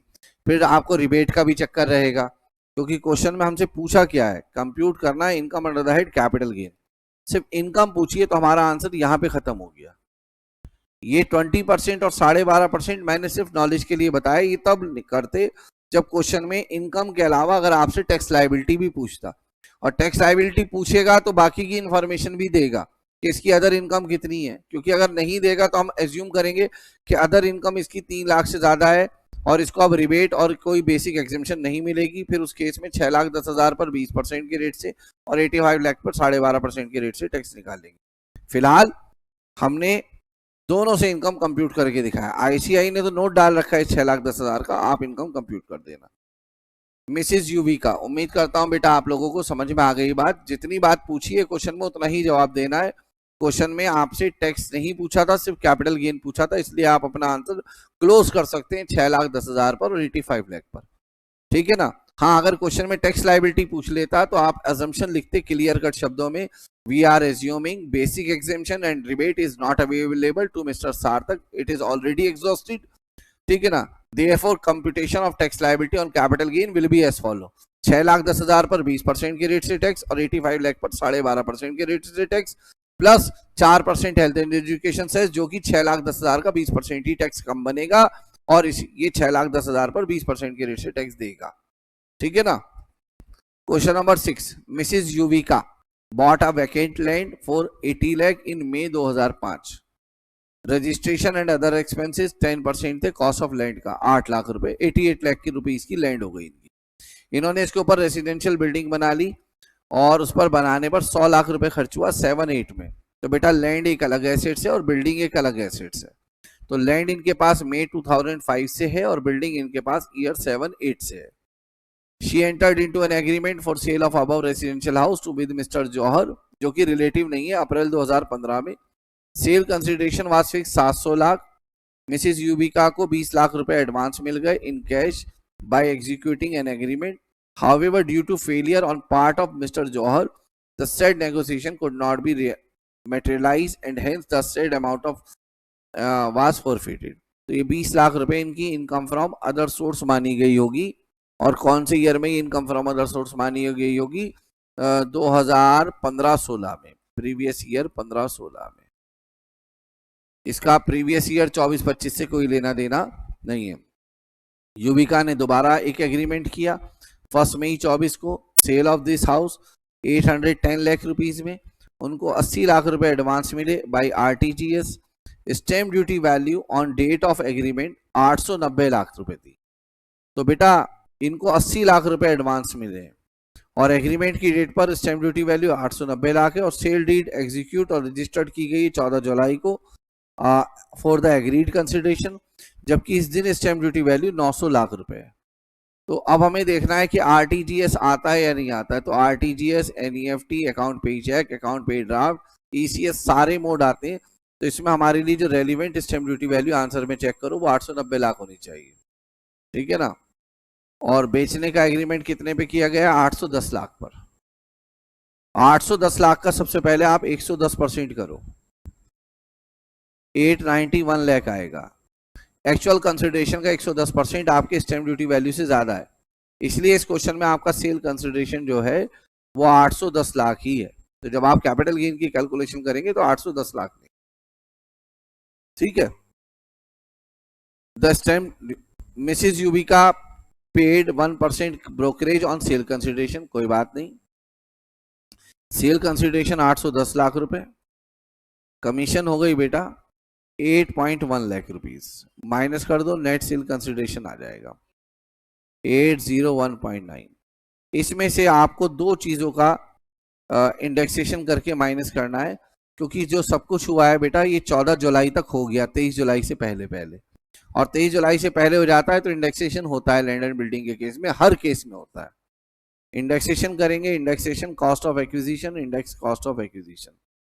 लैंड खरीदी थी 88 लाख की, इनटू में बेटा कितना 363 डिवाइड बाई मई 2005 में खरीदी थी तो 2005 है 88 लाख होगा ना, कमीशन भी तो दी थी। और 363 डिवाइड बाई बेटा 5-6 का नंबर बता देना, दिया भी होगा नीचे 117 दिया हुआ है। और कितने का बिल्डिंग बनाई थी? 100 लाख की, 129। बेटा ये निकाल दो 88 लाख इंटू में 363 divide by 117, 100 into 363 divide by 129, 363। ये माइनस कर देना, लॉन्ग टर्म कैपिटल गेन आ जाएगा। अब कहते हैं सब्सिक्वेंट टू सेल मिसिस यूबिका मेड फॉलोइंग एक्विजिशन और इन्वेस्टमेंट। इन्होंने सबसे पहले तो आप देखिए इसका कैपिटल गेन 2 करोड़ से ऊपर आएगा, और 2 करोड़ से ऊपर किसी का कैपिटल गेन आए तो आप सिर्फ एक ही घर को खरीदने के लिए एग्जेम्पशन ले सकते हैं, ठीक है ना। तो इन्होंने दिल्ली चंडीगढ़ 2 घर लिए, उसके अलावा एक रेसिडेंशियल हाउस इन्होंने यूके में भी लिया 180 लाख का। इसके अतिरिक्त NHIA के कैपिटल गेन बॉन्ड लिए approved under N54 EC 50 lakh रुपए के 30 नवंबर को लिए, और एक 9 जनवरी को लिए। तो 30 नवंबर वाले बेटा आप चेक करिए क्या 6 महीने के अंदर अंदर आ गए या नहीं आ गए? 6 महीने में आ जाएंगे, है ना। हाँ ये वाले नहीं आएंगे 40 लाख वाले, ठीक है। तो 50 लाख की एग्जेम्पशन मिल जाएगी या नहीं मिल जाएगी 54 EC में? अब ये बताइए ये जो घर इसने खरीदे इतने सारे दिल्ली में, चंडीगढ़ में, यूके में, इनकी एग्जेम्पशन इसको मिलेगी या नहीं मिलेगी? इसने बेटा एक से ज्यादा घर खरीदे हैं, ठीक है। तो आइए जवाब देखते हैं इसका। एक ही घर की मिलेगी बेटा, सबकी नहीं ले सकते अब आप। हाँ, अगर कैपिटल गेन 2 करोड़ या उससे कम होता ना तो फिर आप ले सकते थे 2 घरों की। ये देखिए बेटा, where long term capital gain exceed 2 crore rupees, तो आप shall not be chargeable to tax to the extent such capital gain is invested in purchase of one residential house property in India 1 year before 2 year after। अच्छा, वो भी exemption तब मिलती है जब आप इंडिया में प्रॉपर्टी में लगाएं, ठीक है ना। और यूके का मतलब उत्तराखंड माने या यूनाइटेड किंगडम माने, ये थोड़ी सी कंफ्यूजन वाली बात है। Therefore, in the present case, the exemption would be available only in respect of one of residential house acquired in India, not in respect of the residential house in UK। UK का मतलब United kingdom. और तो इसके लिए दिल्ली और चंडीगढ़ दो हैं, तो दिल्ली की प्रॉपर्टी 130 लाख की है तो ज्यादा फायदा रहेगा 130 लाख की एग्जेम्पशन लेने में। अगर हाँ इसका ये कैपिटल गेन जो 247 लाख आ रहा है ये 2 करोड़ से कम आता तो ये दिल्ली के घर की एग्जेम्पशन भी ले सकता था और चंडीगढ़ के घर की। सर उस केस में इंडिया के अंदर 3 घर खरीद लेता तो क्या होता, तो 2 घर की एग्जेम्पशन मिलती। अब 1 घर की इसलिए मिली है क्योंकि इसने 2 करोड़ से ज्यादा, और 54 EC की भी मिल जाएगी 50 लाख की, क्योंकि उसने बॉन्ड खरीद लिए हैं, ठीक है ना, 6 महीने के अंदर अंदर। ऑल दो बॉन्ड उसने 90 लाख के खरीदे, 50 के एक 40 के एक, मगर एग्जेम्पशन जो मिलेगी वो कितने की मिलेगी, 50 लाख की, है ना। 2 बार खरीदे ना बॉन्ड, चेक कर लीजिए बेटा।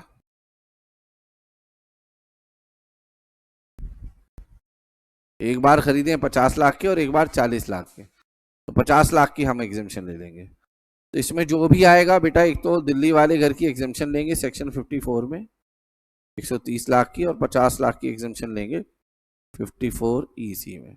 जो आएगा वो टैक्सेबल गेन होगा, और उस टैक्सेबल गेन पर अगर टैक्स पूछेगा तो 20% के रेट से टैक्स लगेगा। हमसे सिर्फ इनकम पूछिए तो हमें इनकम निकाल के छोड़ देना है, ठीक है ना। इसके बाद क्वेश्चन नंबर 7 है मिस्टर शिवा वाला क्वेश्चन है, ध्यान दीजिएगा बेटा। Mister Shiva purchase a house property on February 15, 1979 for rupees 3,24,000। In addition, he has also paid stamp duty at the rate 10% on stamp duty value of rupees 3.5 lakh रुपए। तो मिस्टर शिवा ने एक प्रॉपर्टी खरीदी थी 1979 में, आज से बेटा 40-45 साल पहले इन्होंने एक प्रॉपर्टी खरीदी थी। फिर इन्होंने स्टैम्प ड्यूटी पे करी उसके ऊपर 10%, और he has also paid stamp duty, और वैल्यू ली गई थी स्टैम्प ड्यूटी पे करते समय 3.5 लाख रुपए। अप्रैल 2008 में Shiva entered into an agreement with Mohan for sale of such property 14,35,000 रुपए एंड रिसीव 1,11,000 का एडवांस। अप्रैल 2008 में 31 मार्च 2014 से 1 अप्रैल 2014 से पहले ये होता था कि अगर आपने एडवांस पैसा लिया और उसको फोरफिट कर लिया तो बेटा वो कॉस्ट ऑफ एक्विजिशन से माइनस होता था। ये अप्रैल 2008 में आपने 1,11,000 रुपए लिए और सेल कंसिडरेशन मटेरियलाइज नहीं हुआ, इसलिए शिवा ने पैसा फोरफिट कर लिया। बेटा इसको डिडक्ट किया जाएगा शिवा जब भी ये प्रॉपर्टी बेचेगा, अंडर सेक्शन 51 ये बात कही गई थी। मई 2015 में इसने एक और एग्रीमेंट किया sale of said house miss Deepshikha के साथ, और 1,51,000 अमाउंट लिया। 1 लाख दीपशिखा पैसे नहीं दे पाई, इसलिए शिवा ने ये अमाउंट भी फॉरफिट कर लिया। अगस्त 2015 में Shiva constructed the first floor bye incurring a cost of 3,90,000, ये कॉस्ट ऑफ इम्प्रूवमेंट है। नवंबर 15, 2024 में शिवा ने एक एग्रीमेंट किया मनीष के साथ 30,50,000 में, और इनको एडवांस मिला 1.5 लाख रुपए। मिस्टर मनीष ने बैलेंस पैसा दे दिया। शिवा ने प्रॉपर्टी मनीष के नाम पर 20 फरवरी 2025 को कर दी। 15 नवंबर को एग्रीमेंट हुआ था। याद रखिएगा ये डेट जो है 23 जुलाई 2024 के बाद की डेट है सारी।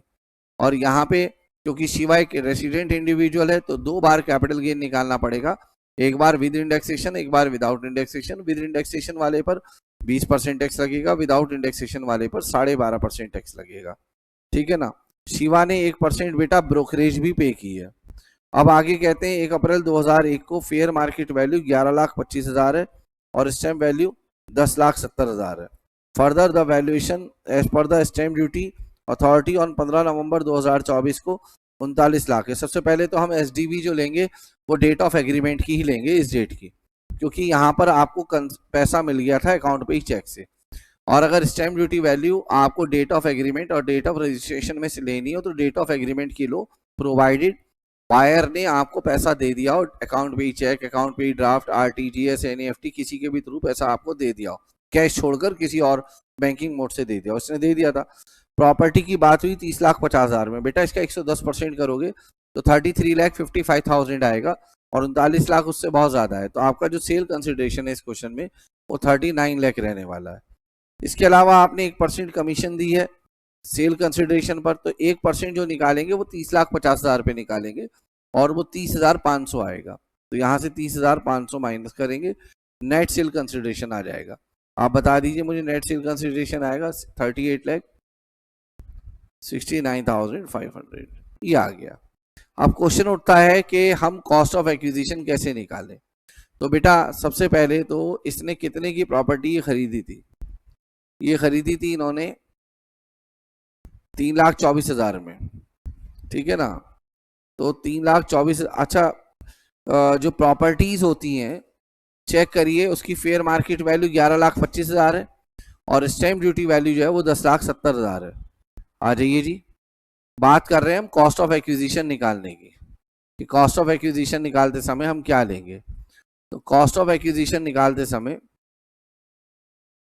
ये तो 39 लाख तो ये आ गया, 30,500 आ गया। अब हमें कॉस्ट ऑफ एक्विजिशन निकालनी है इसकी, तो कॉस्ट ऑफ एक्विजिशन निकालने के लिए 10,70,000 तो है बेटा, उसकी आप चेक कर लो क्वेश्चन में, ठीक है ना। स्टैम्प ड्यूटी वैल्यू, ये रही स्टैम्प ड्यूटी वैल्यू, और फेयर मार्केट वैल्यू है 11,25,000 1 अप्रैल 2001 के दिन। इन दोनों में जो लोअर होगा वो लेंगे हम, ठीक है ना, लोअर फेयर मार्केट वैल्यू और स्टैम्प ड्यूटी वैल्यू में जो दोनों में लोअर है, और इस लोअर को कंपेयर करेंगे इसकी एक्चुअल कॉस्ट से। एक्चुअल कॉस्ट कितनी है, 3,24,000 प्लस 3.5 लाख की उस समय स्टैम्प ड्यूटी वैल्यू थी, उसका 10% के रेट से 35,000, दोनों मिला के बना 3,59,000, और फेयर मार्केट वैल्यू और actual cost including stamp duty दोनों में जो हायर होगा वो हमारी कॉस्ट ऑफ एक्विजिशन कहलाएगी। तो हमारी कॉस्ट ऑफ एक्विजिशन 10,70,000 रुपए है। जब भी कोई प्रॉपर्टी 1 अप्रैल 2001 से पहले ली गई हो, आइए मैं आपको नोट्स में दिखाता हूं बेटा, नोट्स के अंदर ये हम आ गए हैं शुरुआत में, यहां पर कौन सा सेक्शन है, 1 अप्रैल 2001 वाली बात। आ जाइए जरा यहाँ पे देखिएगा बेटा, ये है ना कॉन्सेप्ट, देखिए ये 1 अप्रैल 2001,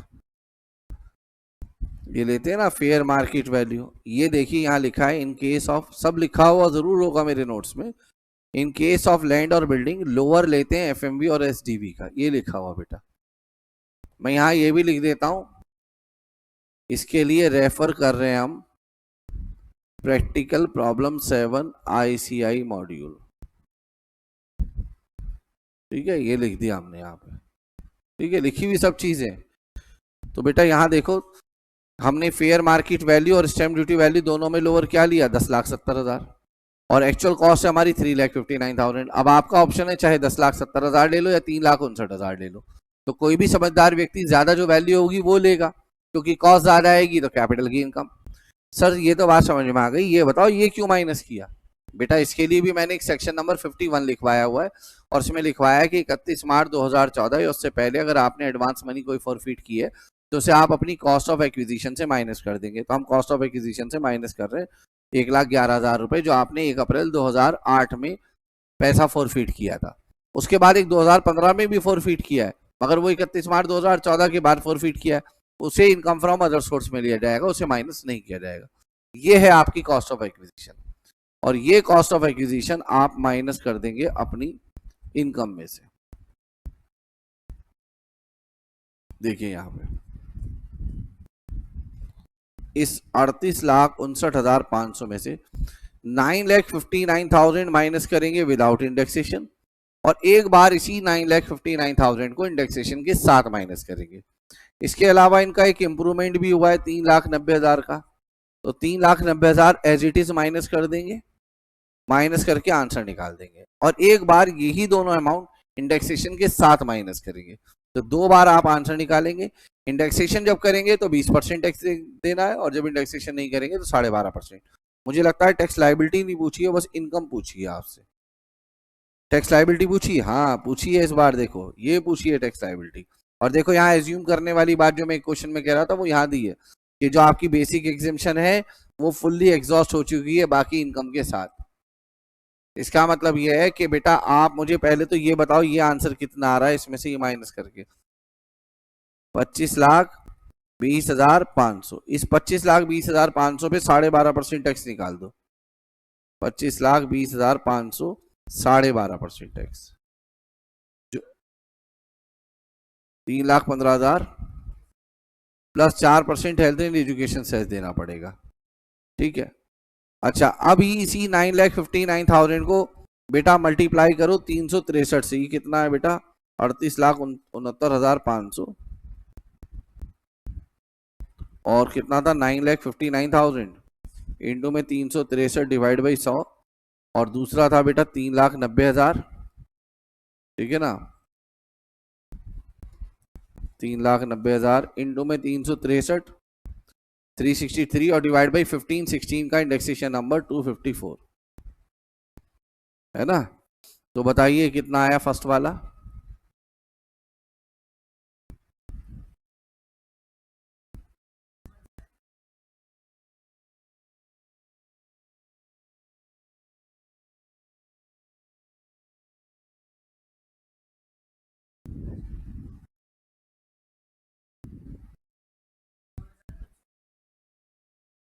बेटा माइनस कर देना, ये लॉस आएगा। आंसर चेक कर लो बेटा एक बार, आंसर चेक करो। क्वेश्चन नंबर 7, ये हम आंसर चेक कर रहे हैं। ये तो हमने ले लिया विदाउट इंडेक्सेशन, जिस पर हम 12.5% के रेट से टैक्स देंगे, और वो टैक्स बना आपका 3,15,063 12.5% के रेट से, 4% हेल्थ एंड एजुकेशन सेस। और जब हम इंडेक्सेशन का बेनिफिट लेंगे तो नेट सेल कंसिडरेशन इतना, इंडेक्सेशन किया 959,000 का, इसका किया बेटा, इसमें लॉस आ रहा है और लॉस पे टैक्स देना नहीं पड़ेगा, इसलिए हमारे लिए ज़्यादा फायदा यहाँ ये रहेगा कि हम इंडेक्सेशन का बेनिफिट लें। ठीक है ना, और हमें टैक्स देना नहीं पड़ेगा। ये थे जी आपके क्वेश्चंस। आपसे नेक्स्ट क्लास में हम नेक्स्ट चैप्टर के रिवीजन के साथ मिलेंगे, और इससे पहले हम एक 30 मिनट की अमेंडमेंट की क्लास डाल चुके हैं, और एक हम कैपिटल गेन के पूरे कॉन्सेप्ट की रिवीजन क्लास डाल चुके हैं। उनको आप देख लीजिएगा, उसके बाद ये क्लास देखिएगा। मैं एक बार फिर से एक चीज़ समझा दूं आपको कि चीज़ों को ध्यान से देखना है। ये जो मैंने छोटे छोटे पॉइंट्स भी लिखे हुए हैं ना नोट्स में, इनको भी ध्यान से देखना है, ये बड़ा बड़ा मीनिंग रखते हैं। ठीक है, आज के लिए इतना ही। नेक्स्ट क्लास में नेक्स्ट चैप्टर के साथ मिलेंगे। कोई भूल चूक हो जाए छोटा भाई समझ के माफ़ कर दीजिए, कमेंट में डाल दीजिए, ताकि जब मैं नेक्स्ट क्लास लूँ तो उसको ठीक करा दूँ। क्योंकि इतना सारा लिखवाते हैं, बोलते हैं, बिना एडिटिंग के क्लास डालते हैं, छोटी मोटी गलतियाँ हर जगह हो सकती है, मगर ये ऐसी होती है कि 100 कॉन्सेप्ट पढ़ाएं तो कोई एक पॉइंट छोटा सा कहीं गलत हो गया, उसका मतलब ये नहीं कि किसी आपके टीचर को वो बात पता नहीं है, पता होती है, बाई मिस्टेक ऐसा हमसे हो जाता है। चमड़ी की जबान है बेटा, फिसली जाती है। तो आज की क्लास के लिए इतना ही। सारे क्वेश्चन मैंने आपको करा दिए हैं, आप प्रैक्टिस करिए। पीवाई क्वेश्चंस के क्वेश्चंस हम जितने हो सकेंगे आगे चल के देखते हैं। अभी हम सारे कॉन्सेप्ट रिवाइज कर रहे हैं, कोशिश कर रहे हैं कि 15 तारीख से पहले पहले हम जितना मैक्सिमम रिवीजन हो सके एमसीक्यू के साथ हम कर लें, ताकि टेस्ट अच्छे से आप दे सके। आज के लिए इतना ही, नेक्स्ट क्लास में मुलाकात करते हैं नेक्स्ट चैप्टर के साथ। अगर क्लास को लाइक सब्सक्राइब चैनल को नहीं किया है अभी तक, बच्चों के साथ शेयर नहीं किया है, तो बेटा कर दो। ठीक है, बाय बाय बेटा।